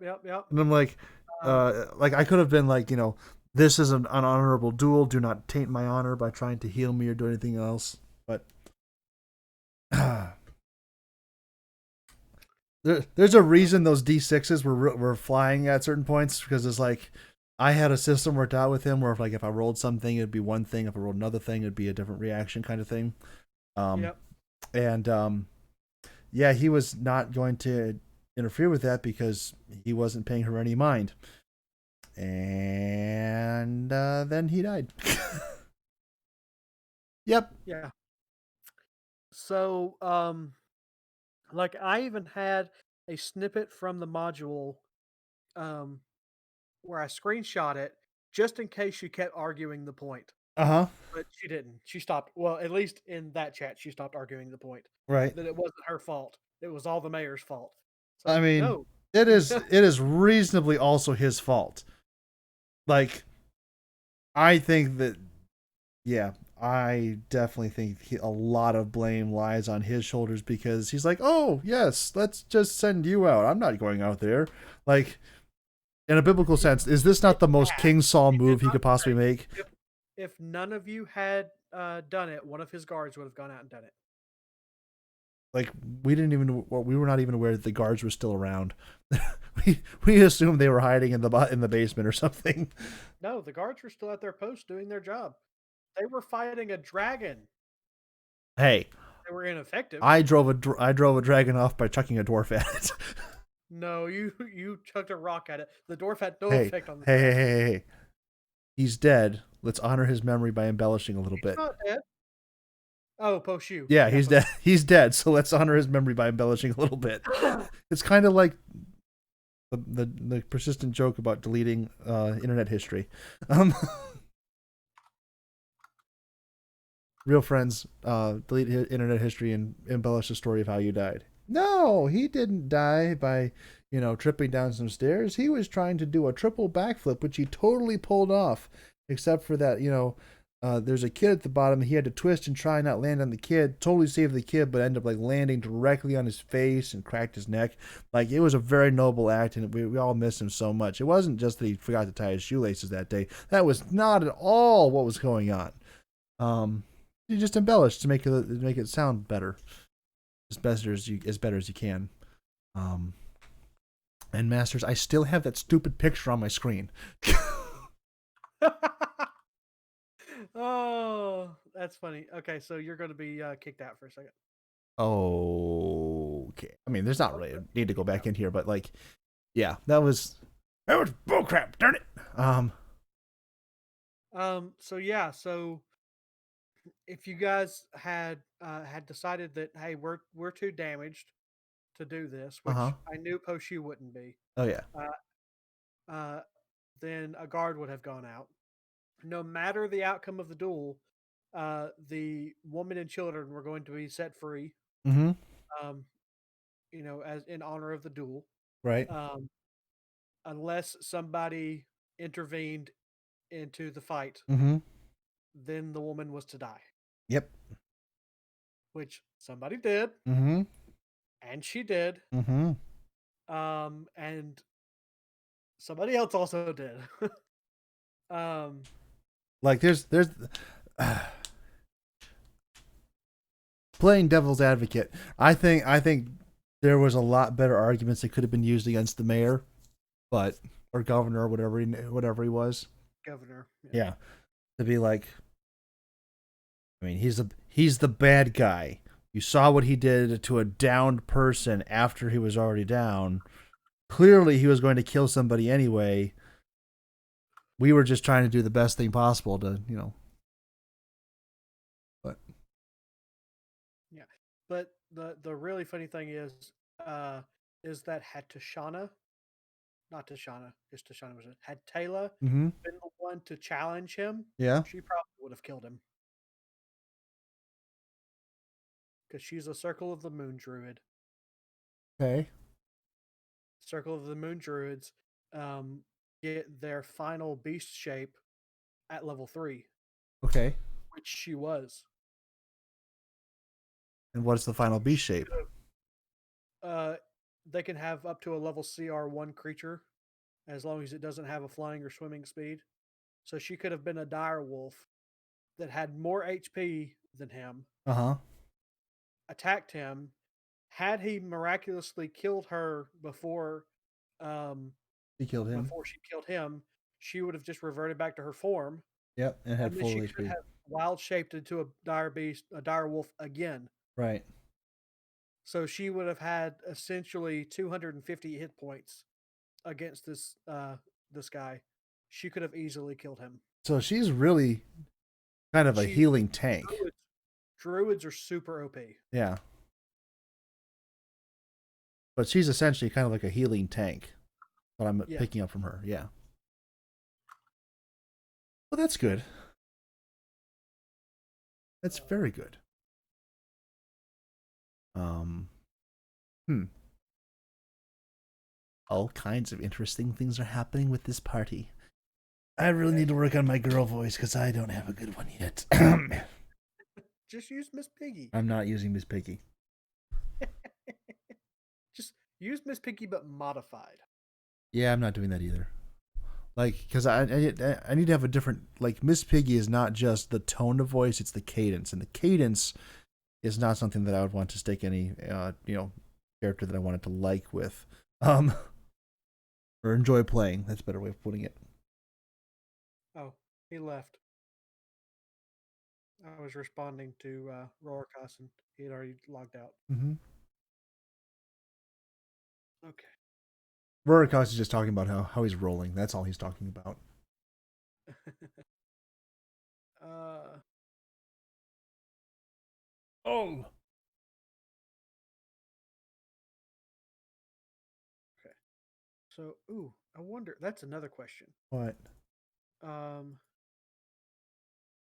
close that. Right there. Okay. Go to the um, initiative tracker and see if it will let you change your initiative. Give me So a right click, give me a second. and then there's a modify. Should be. I'm about to do something very unadvised. Oh. Oh, darn it.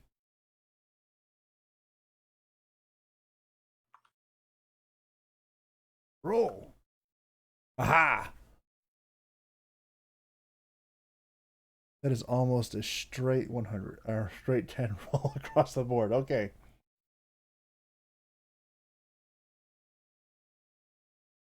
So right click Mishka. Yep. Does it give you an option to re-roll? Nope. Not at all.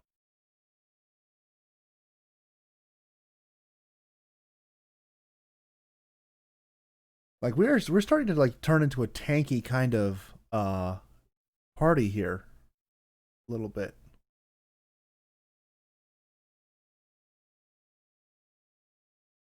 Even without Porsche. Kind of interesting.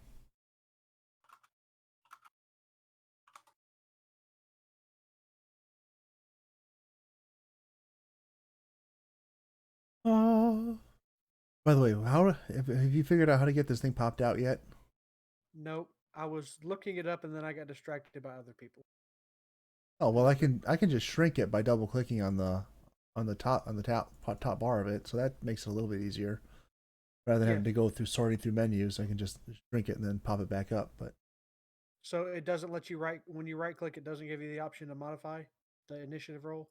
I can click on the role, I can click on the name, I can click on the token. None of those three allows me to do anything. No No, no, no. menus pop up. In the initiative tracker. Yeah. So under the fist, right? Initiative tracker. Uh-huh. Yeah, I can click anything on there and does not allow me like no menus are popping up. You right click. Right click, yes.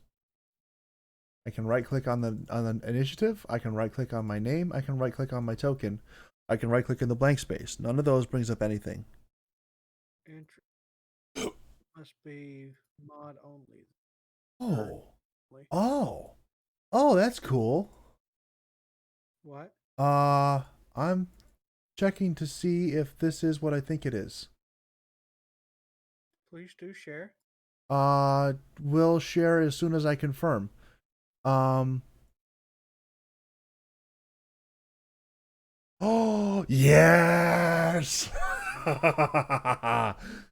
So on the player side, I don't know if you have this. Um, there is a 1, 2, 3, 4, 5, 6, 7, 8, 9, 0 spot down there, and you can drag your spells into those slots. Yeah. And you can also have multiple layers of that. So on the right hand side is a Yep. ticker up and down. Yep. I was just seeing that. Layers. Here. Ooh, this is going to be so much fun. Yes. I like this. And then I'm assuming that this allows me to do quick casting, so like Toll the Dead. Yes. Ooh, that makes this so much easier. Because now I can just have the things readied up right there. I wonder if you can also put like checks and stuff in there. You cannot. I tried that. Well, you might can, but I haven't figured out how to do it successfully. Let's see if we can figure it out. Hey. Go to attributes and let's see. Probably a stealth check. Nope. Rolling. Okay. Oh.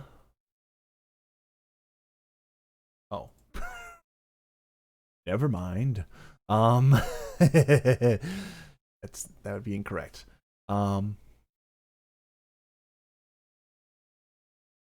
Okay, so you can't put any checks in there. Darn it.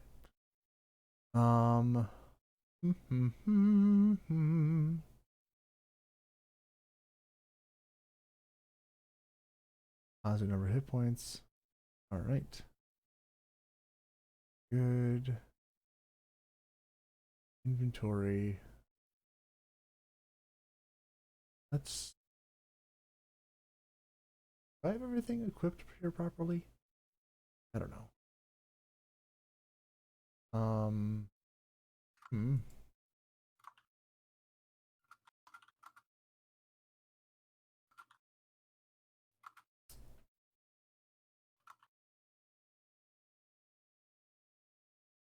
Actions. There we go.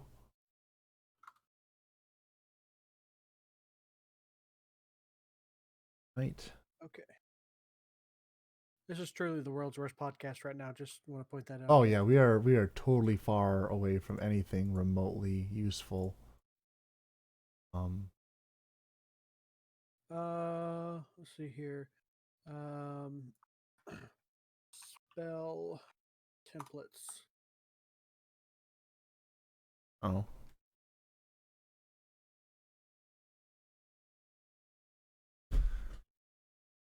Let's see. I do.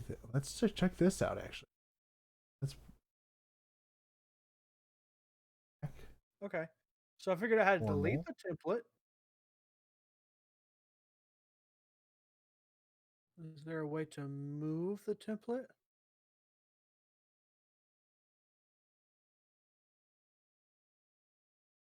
Okay, let me use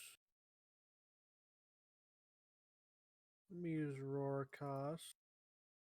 And we're gonna go to spellbook.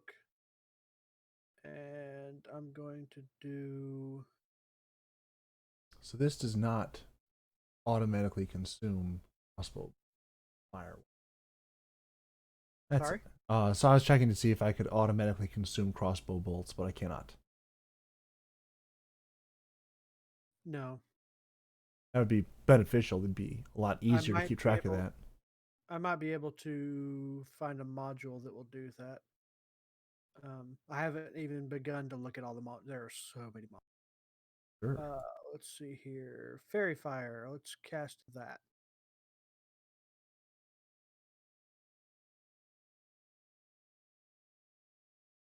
Okay. So if I put that there. Okay. So it's one of those that if you once you place it, it's placed. Gotcha. I can place that's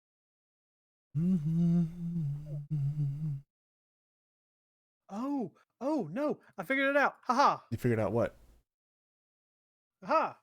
So the little right angle ruler, Yeah. if you have a template out there and you have that selected, it pops up a little icon on the template that you can use to move it around and stuff. Oh. Oh. Oh, this is dangerous. Boom!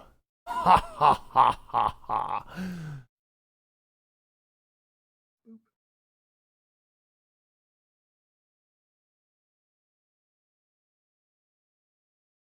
Oh. Making. Oh, yes. Okay, that allows me to move it. Just to be a square. Okay. And if you hold control, like if you have a cone or something Uh huh. and you hold control, you can rotate it. Nice. Ooh, and it even shows you the squares that actually affects. Now, how do you get rid of them? Click it and hit delete on your keyboard. Click it. Click the little icon and then hit delete. The little fireworks icon.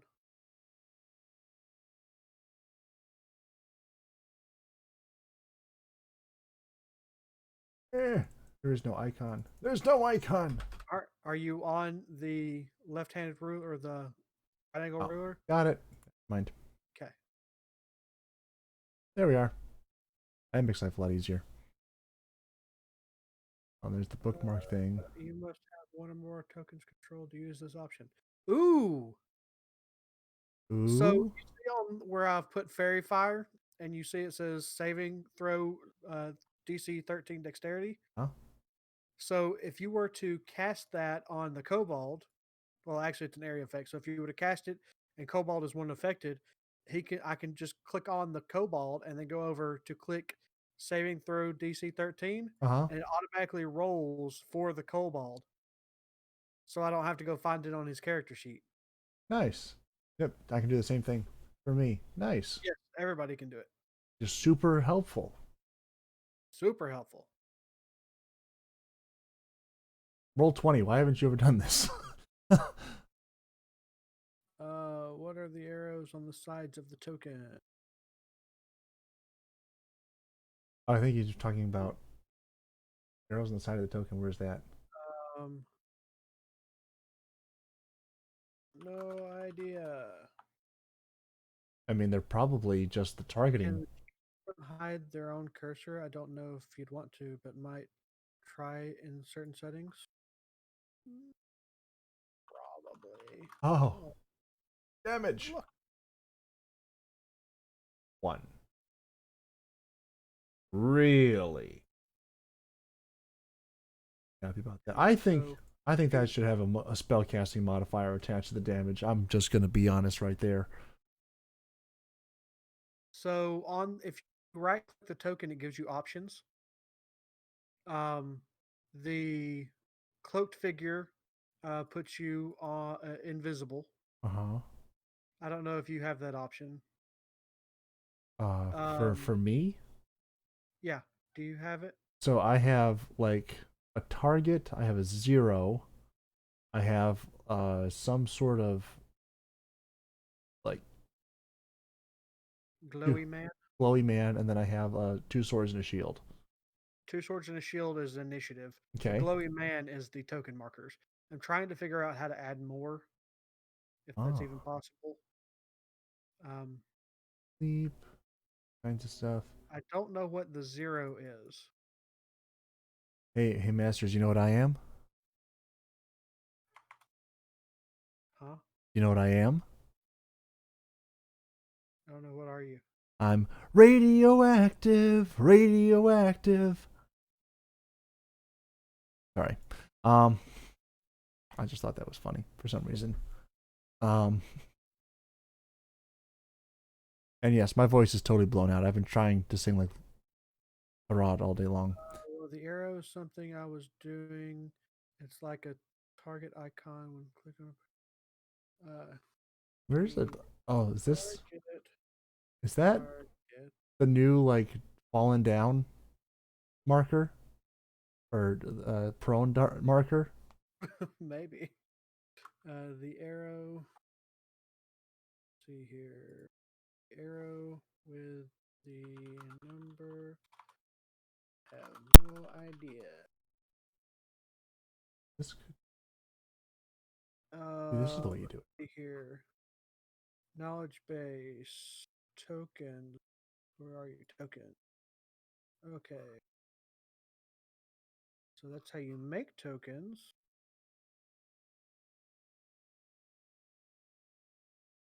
Nope, nope, that's not what I want. Hmm. Although I just really happy about this. Huh? Oh, just this ability to have everything in like an easy taskbar at the bottom. That is so Oh, yeah. nice. Yeah.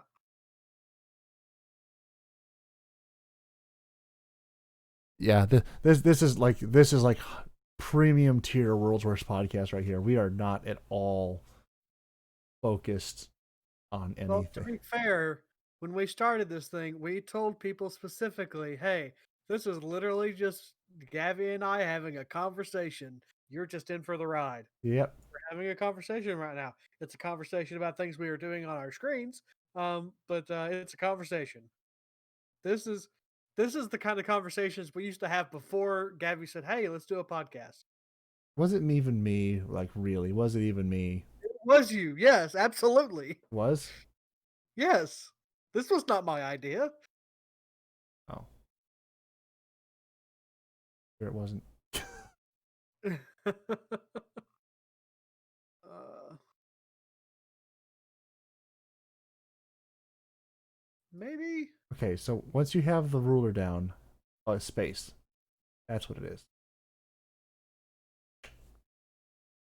Hey, I found Oscar. Oh, you left with your torch, and now Rorcross can't see. Haha. I was like, God, it got awful dark. Let's see here. Welcome back.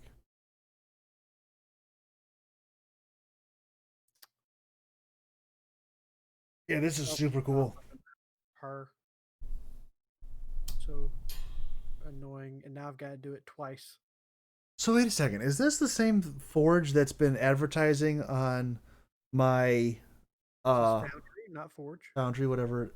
So maybe it's not the same thing. There, but it looks like it. The logo does at least. Um, so I've been watching on YouTube this guy named Shadiversity for years. And he's been getting a lot of sponsorships. I think one of them is through Foundry.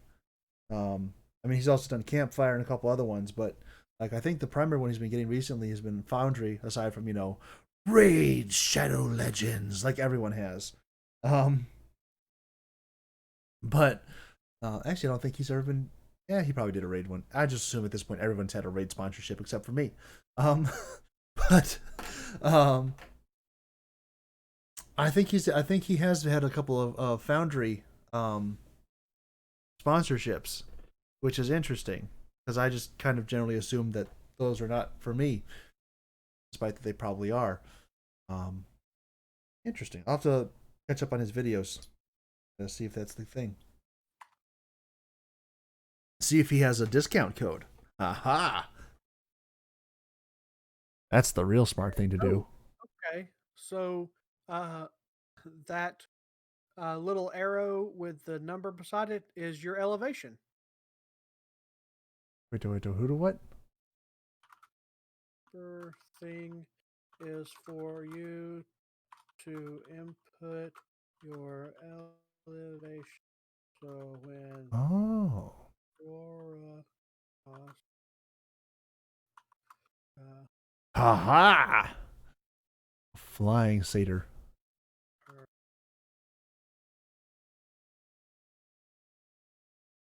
I took it away.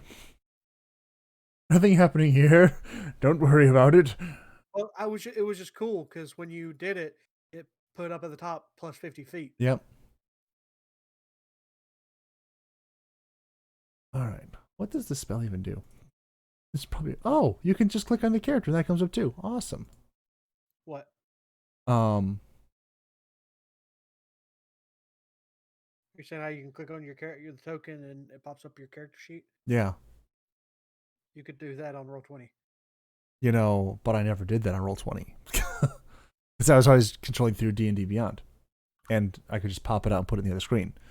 So, I mean, really, with all these extra features, like the bottom bar and even the ability to just minimize it into like a little icon, or not really icon, but just like a little like minimized box. There's not and the ability to just always just like double click on your character and get your character sheet to come up. There's not really a need in this case for a separate screen character sheet. Yeah. This is cool. This is very cool. I like this.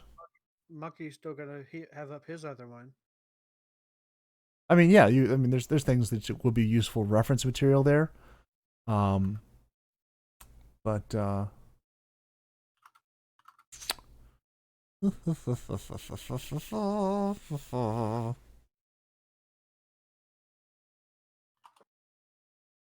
this is super cool. I like this. Are any of these con spells? Now I'm looking at my character and I'm like, how does this thing work? Are any of these concentration spells? Because that would be kind of difficult. View. Sure. These are not concentration spells. Interesting. Mm-hmm.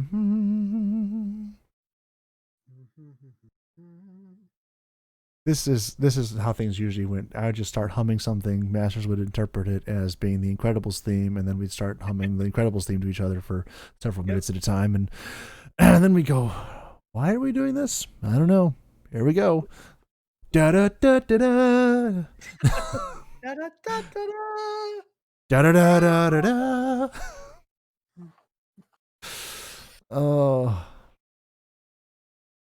If a warded creature makes an attack, casts a spell that affects an enemy, or deals damage to another creature, the spell ends. Well, that's not nearly as useful as I was hoping this was going to be. I mean, it's not bad. Warded creature makes an attack, casts a spell that affects an enemy, or deals damage to another creature. Okay.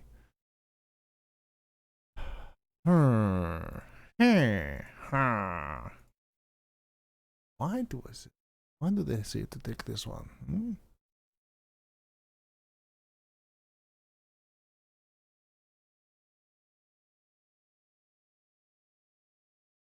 Oh, that's just an innate one.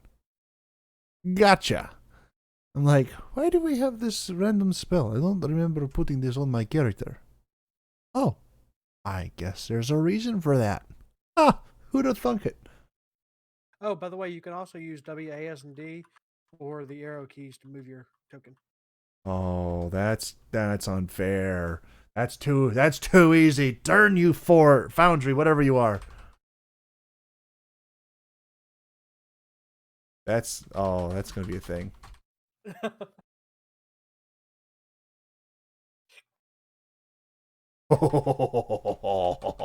I shall run circles around you. Until you run into a wall.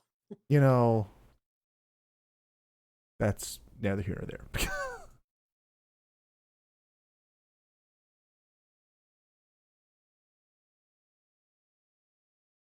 Boop. Closing all the doors that people keep leaving open. You barbarian. No, he's dead.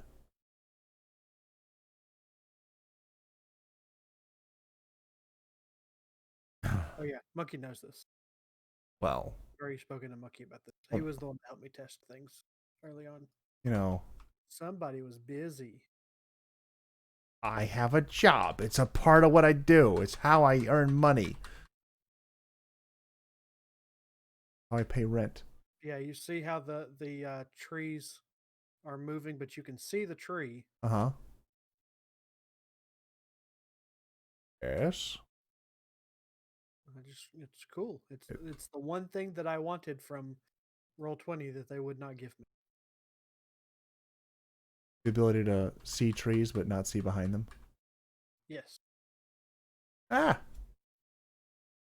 Shut it. The name of make a Van Helsing reference. In the name of God, open this door. Now can I move through? Okay, I can still move through enemies, so not fully. I mean, it doesn't have collision technology. You know. Oh, you can even move diagonal. Can you? Yes. Ooh.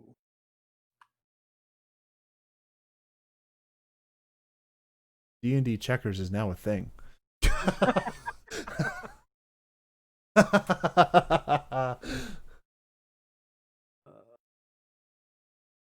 Oh, why has no one ever thought of that? Why don't we have a D&D battle chess?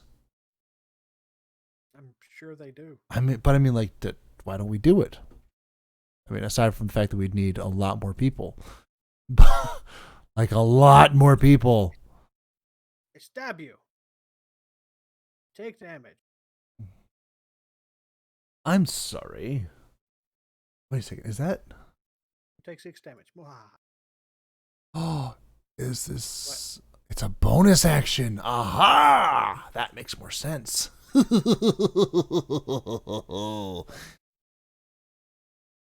Suddenly, things make more sense to me.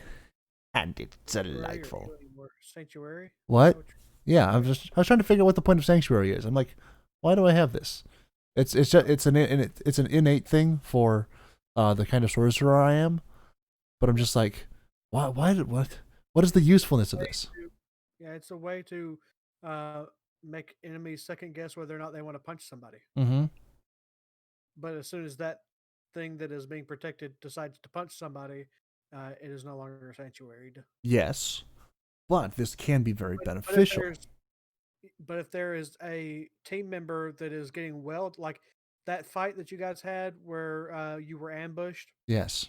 um, that where Tashana died. Yes. Uh, when Rorcos was surrounded, if you would have cast Sanctuary on her, all of those enemies would have had to make a will saving throw in order to make the distinction that they want to punch her. And if they failed it, then they have to redirect it to another enemy, and there wasn't one around, so they wouldn't have gotten any attacks. Right. So, yeah, that was kind of what I was saying. I'm like, well, I was trying to understand the purpose of it. Yes. Now I understand the purpose of it. Plus, it says a bonus action, so it doesn't even really matter so much whether or not that character is like ideally what would happen is that in the ever absent wisdom of the D&D dice gods, um, you would come directly after your tank or whatever, and you would, or someone who is a little bit squishier than the tank, and you would cast Sanctuary on them directly after that in the turnover as a bonus action, using a cantrip or something to attack with, and then So yeah, you they would can have an entire turn order with nothing really being able to just directly attack them. in that scenario with Foxy, or Rorcos, Mm-hmm. is you could have cast Sanctuary on her and said dodge, and she would have had Sanctuary and taken the dodge action each turn. If they would have succeeded on their Wisdom saving throws, then they would have disadvantage on their attacks against her, and so she would be doubly protected. So it would give you the rest of you longer to kill those guys that are around her or draw them off of her, and So, she could have stayed standing. explain this dodge action to me because I've never understood it. When you take the dodge action, you are giving all attacks against you disadvantage. Okay. All right. So Huh. you're basically just bobbing and weaving, bobbing and weaving. Okay. And that is but Butterfly but like that, a beaver. but that is your action. Yes, that would be your action. Okay. Um, yeah. Interesting. Yip yip yip. Yep. Yep. We're Sorry. not trying to fly Appa. You may not be, but I am. Oh man. Well, this is fun. I really like how this is going. It's a whole new world. Sorry. So many possibilities, and like I said, it's still under development, so it's only going to get better. Right. So one of the main issues I was having was getting the music to work because I am terrible at remembering to do music and to change music upon scenes and stuff like that. So I went and I got a subscription to what is it called? Um Epidemic Sound. Okay. And I went on there and I listened to a ton of music, and I downloaded a bunch of songs that are just kind of mundane, very relaxing elevator music type songs. Uh huh. And I've got a playlist of that. Then I went and found battle music songs. Right. I have a playlist of that. And so now, when we're just wandering around the map doing RP, it automatically plays those relaxing songs. And then when I switch over to a battle map, it automatically starts playing battle music. I don't have to do anything. I've already got it programmed to do it. So I'm not going to have to remember to do it now because it's just it remembers for me. Awesome. Um, but the problem I kept having was over on the playlist tab is I was trying to start and stop the songs, and it kept not loading the songs, or sometimes it would freeze, or sometimes it would play part of the song and then go back. It was like a broken record type deal, Right. and I could not figure out what was wrong with it. And so I was researching, and apparently there are some bugs with the playlist. But but I learned that if I just add it to a scene and then activate the scene, it plays through the playlist fine Mm-hmm. and doesn't have any hiccups. As long as I don't touch it on the playlist channel, it's fine. So there's actually not an issue there where I thought there was one. Hmm. But this is still a better system. Oh yes, absolutely. Good. Good. Like that, the playlist thing is the only big issue that I've found, and it's not even an issue if it's going to work, um, like I wanted it to in the first place. Right. The only reason I realized there was an issue is because I was testing things, Right. but I was looking, and apparently it's a known. There are known issues with the audio system that are being worked on currently. Very good. I mean, it's nice to know that like the devs are actually involved still, as opposed to not. Dev, literally, it's one guy. Hmm. Now that does make me a little bit nervous, but he really seems to know what he's doing here. There's a game Oh I yeah, was he's really a professional game developer. It's what he does for a job. This is just his hobby. there's a game I was very interested in way back when on the Wii U. It was supposed to come out as a Minecraft clone before Minecraft was on the Wii U. And he was Yeah. talking, and he was like, "Oh yeah, I got this and that and the other, and it's going to be ready by this date." And I'm like, "Awesome! I will absolutely buy your game because it looks fantastic." And then that date came and went, and he comes out with another ad saying, "Well, I'm still working on it. I added all this cool stuff to it. It's going to be awesome, and it'll be available on this date." I said, "Awesome! I will absolutely buy your game." That date came and went, and like, this process repeated for like a year and a half. Finally, Mojang just released uh, Minecraft on the Wii U, and I'm like, "Well, dude, you missed your window." Yep. Yep. Yep. Um. Oh, what was I gonna say? Um. But yeah, so he's backed by Patreon supporters. Right? And now that he's got it into full release, or I guess I don't know if he's even calling this full release. Let me see what his documentation says. And it looks like a full Uh, release to me. What do I know? well, like I said, it still has bugs and stuff. Mm-hmm. Um, oh, he doesn't say full release or anything like that. Um, but it's currently on version. We're on version 6.6. Mm-hmm. Uh, but he actually has.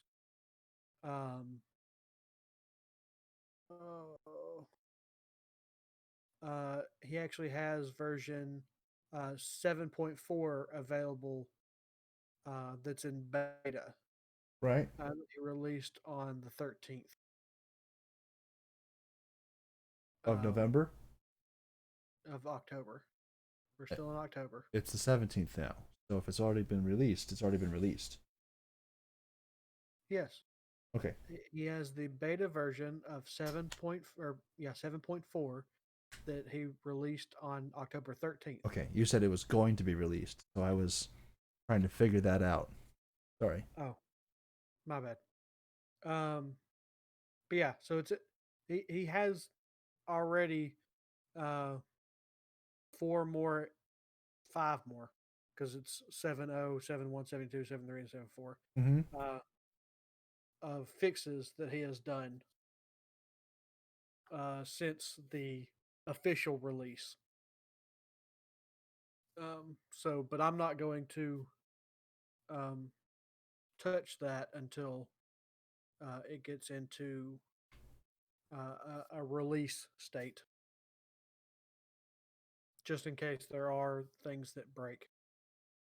Um, but if his pattern holds, the next release should be an official release, so that we can upgrade to 7.5 Yeah. and have all the shiny bug fixes. Nice. Like shiny things. So strangely enough, so does Mishka, but it's not the same. Did you say Mishka? Mishka, yeah. Okay. And when you first said it, I thought you said Michigan. And I was Okay. very confused. So one of the one of the one of the thoughts I was having for changing her, and specifically her name, was actually to change her name from Mishka to Mishikan. Just because I thought that was funny for some reason. I still kind of do. So, you know, that might be a thing. I'm looking through some modules right now. Let's see what we could possibly add.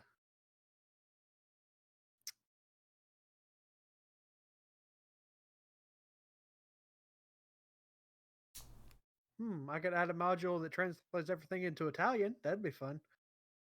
Only for a little while. uh,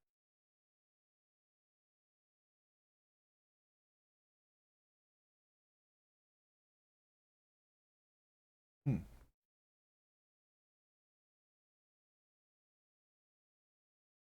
see here. And the thing is, you would have to start every single session if you did that with "It's a me, a masters." It's a me, a masters. Mine was more Luigi than Mario. I don't know how that happened. It's a me, a Wario. No, that wasn't Wario at all. I've actually don't think I've ever heard Wario's voice. That is just the voice that I've always done for Wario.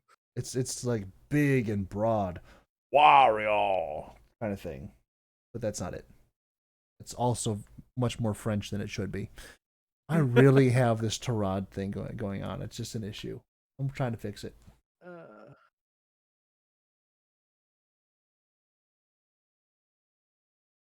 here. I just need to get this song finished, and then life will be beautiful. But I seriously consider just switching songs entirely and trying to um write up a whole new one. But I'm like, there's no way on earth I'm going to be able to do that in the, what is it, 5 days I have left. So You have to have it ready by Thursday. I have to have it ready by Thursday. And I'm working in the office this week, so guess what's not happening? So you're not gonna have it ready by Thursday? I will have something ready by Thursday. Whether it is what I'm supposed to have ready. And it's Well, really you don't have anything tomorrow afternoon, so not true. really you've already piled it on. Like that was something that was planned beforehand. I thought I was going to have to call and be late to the session. um my this is for those of you who are not aware, October is Pastor Appreciation Month. And so tomorrow we are going to take our pastor out to eat and appreciate him whether he likes it or not. Which is the best way to do it, of course. Absolutely. Just a complete kidnapping. Pastor, come with us. Why? Just come. You have no option in this.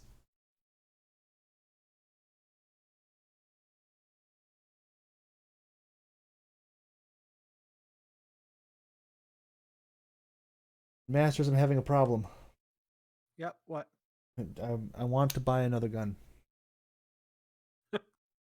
Oh, that is another problem for you. Well, it's actually a twofold problem. Number one, because actually it's a threefold problem. Because number one, I told myself I wasn't going to buy another gun this year. It's a twofold problem because even if I want to buy a gun, I don't technically have the money to buy one right now.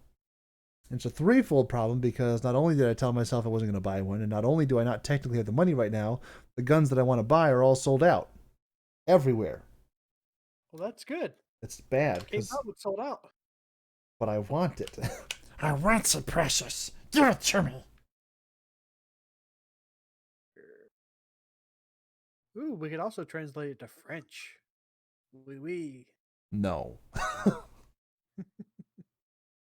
I will be quite done with French after I finish Tarot. Are you expecting him to die? It's kind of the whole point of him being there. If he doesn't die, I'm wiping the whole party. So, I mean, not saying that that is not entirely in my disposition, but it is also not such a thing that you would want to do to a kind group of young ladies as these.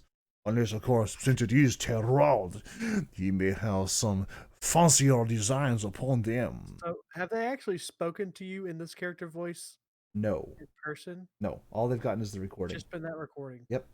And actually, there was a little bit of extra recording on there. Something to the effect of, it was kind of like a pre-recorded message that he just had like Yeah. set up as a trap. You saw the session. Yep. Yeah. You've posted it. I watched it. Okay.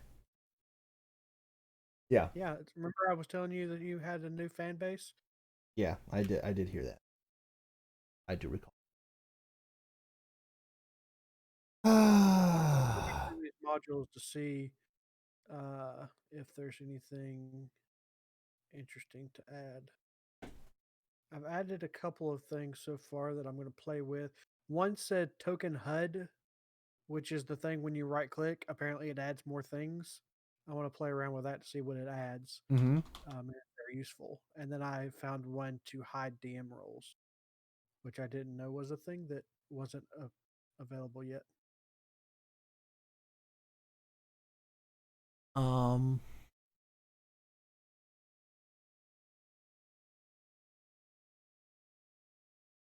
Yeah, I'm not a Ooh, fan of you being able to hide DM rules. That as a player, I disagree with that entirely. That should have to be made public. I'm just saying. no, that I mean, there's a reason they sell DM screens. It's so that the DM can roll behind the screen. Yes, I know that they do that. I'm just saying it's dirty and it shouldn't be allowed.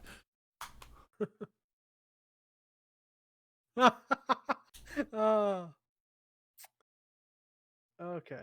I just found another one called Lazy Money, so that when you add or remove currency, it automatically converts it. And or remove money hurts it. Ooh. So if you add 10 silver, it automatically converts it to 1 gold. Oh. Well, sometimes you want to have change. Oh, but you mean it just like condenses your money so you don't have to like constantly ask, hey, can you turn my 100 gold into 10 platinum or Yeah. whatever? Yeah. That makes sense. Uh, What if I wanted Electrum?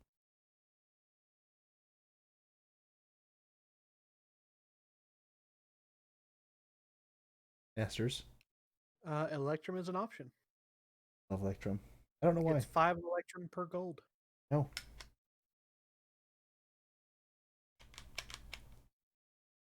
Technically, 2.5 gold per Electrum, or per 5 Electrum. Because of how you make Electrum. Wait, what? Wait, no, I did that math wrong somehow. I don't know how You I did did it. do that math wrong. You know, no, that would still be correct. No, 5 Electrum is 1 gold. So 2.5 gold Oh, would be one um, Electrum. 15 Electrum. One. No, 7.5 Electrum. Now is the point where we should No, reassert that it has been a very long week and very yes. long days. Two introverts have been required to have way more human interaction than is healthy for them. Uh-huh. And Oh, and I didn't even mention today. My father called me at 8 o'clock this morning and said, "Hey, can you come help me go get some stuff?" And so I left the house and went and got stuff with him. hmm And I got back here about 3 o'clock when I messaged you. hmm,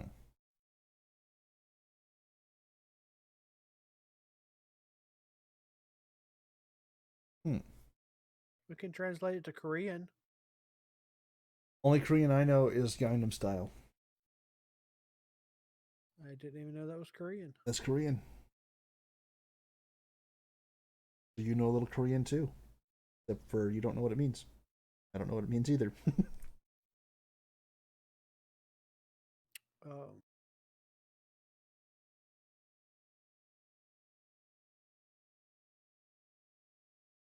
see here.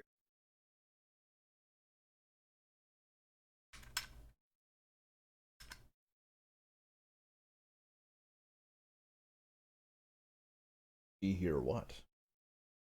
I'm just still looking through these mods.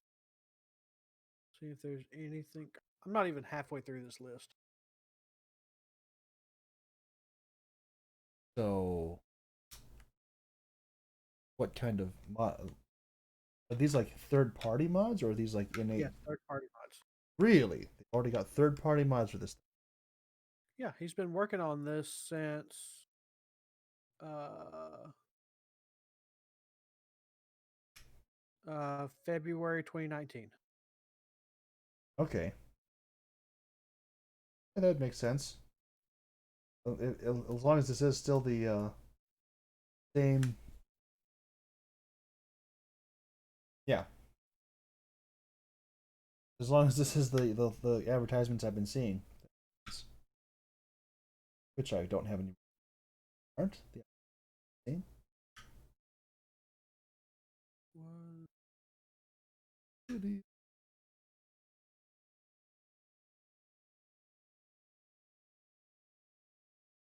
That's my other problem.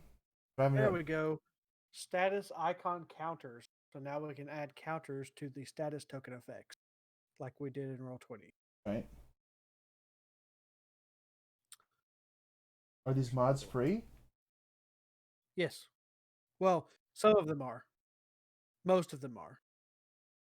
Like the mod that I use to import things from D&D Beyond Huh? it's free, but in order to get the full benefit of it, you have to pay $5 a month on his Patreon. Okay. Totally worth it for that one. Right. For me, who has all of the books on D&D Beyond. Right. But so this entire program seems to run on JSON scripts. Okay.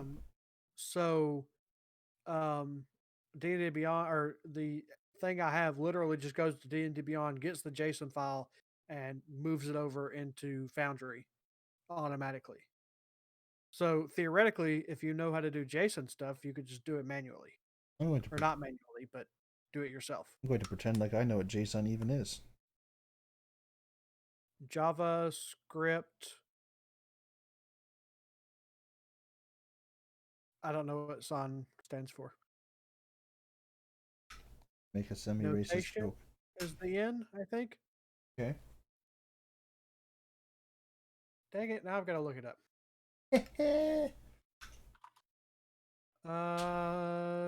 JavaScript object notation.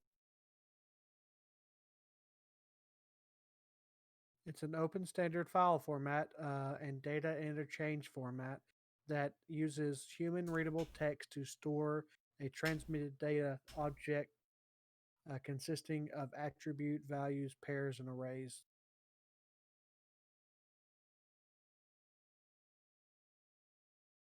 So, is there anything that you've noticed that you can't do that you might want to be able to do that I could potentially find a module for? Like I am already so blown away by this thing. I don't like I can't even think of things at this point that it doesn't have already. Like just being able to use the arrow keys and stuff to um maneuver around Yep. is is huge. Just yeah. All right. Oh, I'm just trying to select my token. Oh, it's because I was doing stuff. Oh. Yeah, you should be able to do stuff now. Cannot take this action while the game is currently paused. I unpaused. It's still paused. Might want to refresh.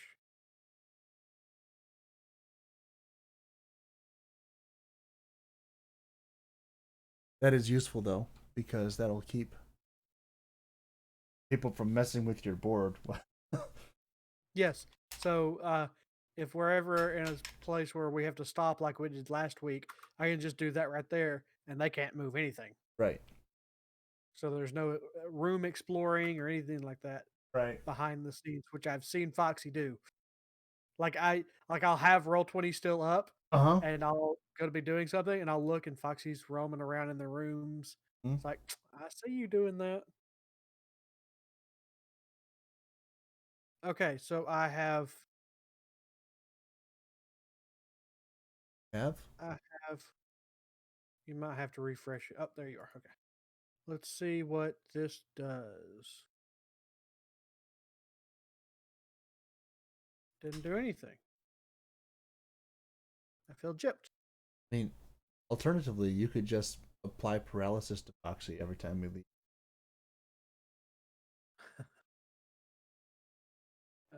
That's more work on me. I just think that'd be funny. Uh, Token action HUD. Do you have more options on your Or HUD? my Like if you headset. right click on your token, Inventory, spells, features, skills, saves, checks, utility. when you right click on your token, you have a bunch of stuff now. Not around her, but in the top left of my screen, yeah. Like, and Oh, I don't even have to click on her. They're just there. oh, cool. I Like, and did not know. I now have the option to just convert sorcery points straight away from here. Sweet.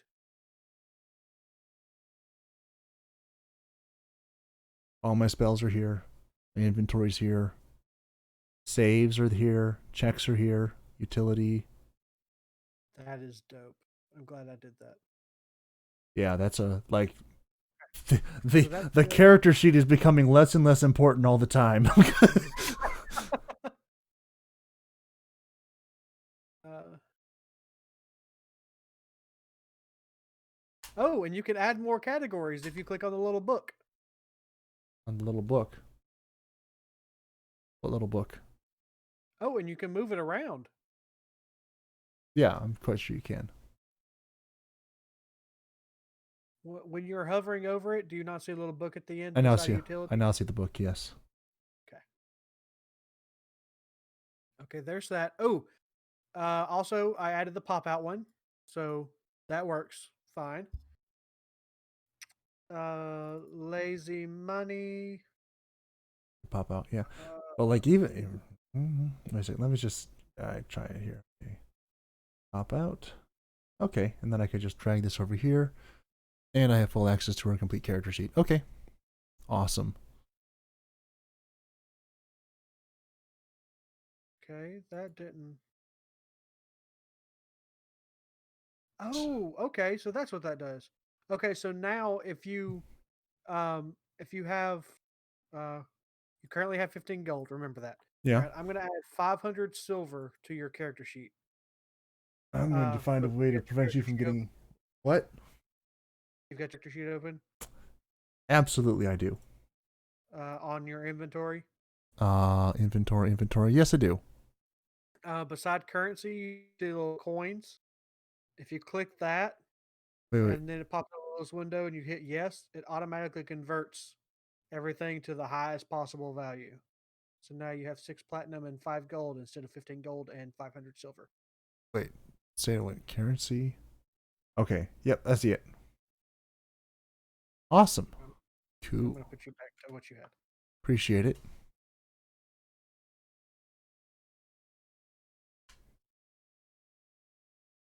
Ooh, I Oh. didn't even notice this. If you go to your inventory page at the very bottom, it shows you your encumbrance level. Oh, and how close you are to being encumbered. Wow, that is cool. Very interesting. I have exactly 38 or 37.7 pounds I can still throw onto this tiny satyr. Hmm. Hmm. Very interesting. So you could carry this dead kobold. Well, he's not dead. He's still alive. He's just sitting there going, "Why did you hurt me? It hurts so bad. I didn't do anything to you." How heavy is he? I don't know. He's a kobold. Well, you said I could carry him, so He's probably less than 30 pounds. I would like to make an athletics check. I said carry, not throw. I'd still like to make an athletics check. Hey! Okay, It's so still with me. Busybody works, pop out works, status icon counters. Okay, let's figure this one out. So if I do, For those who are unaware, I rolled an 18, and athletics checks are kind of my now dead character's thing. That was how he ended every battle except for the last one. He would try to. oh, Yes? okay. So now if you go to a status effect and you left click, it adds it. If you left click again, it numbers it. And you right click to go down a number. Okay. So.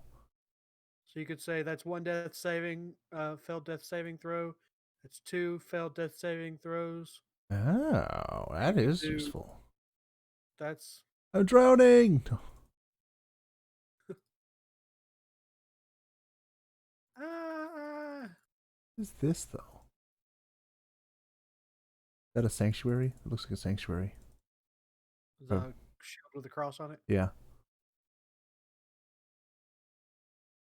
Doesn't really matter. Do do do. Do do do.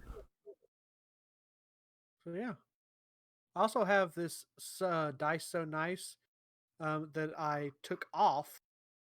Let me show you what it does. Okay. I had to reload it. It does this.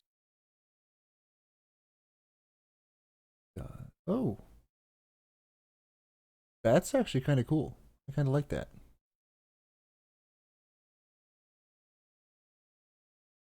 Oh my. So do you like that? Do you want me to keep that? I kind of do like that.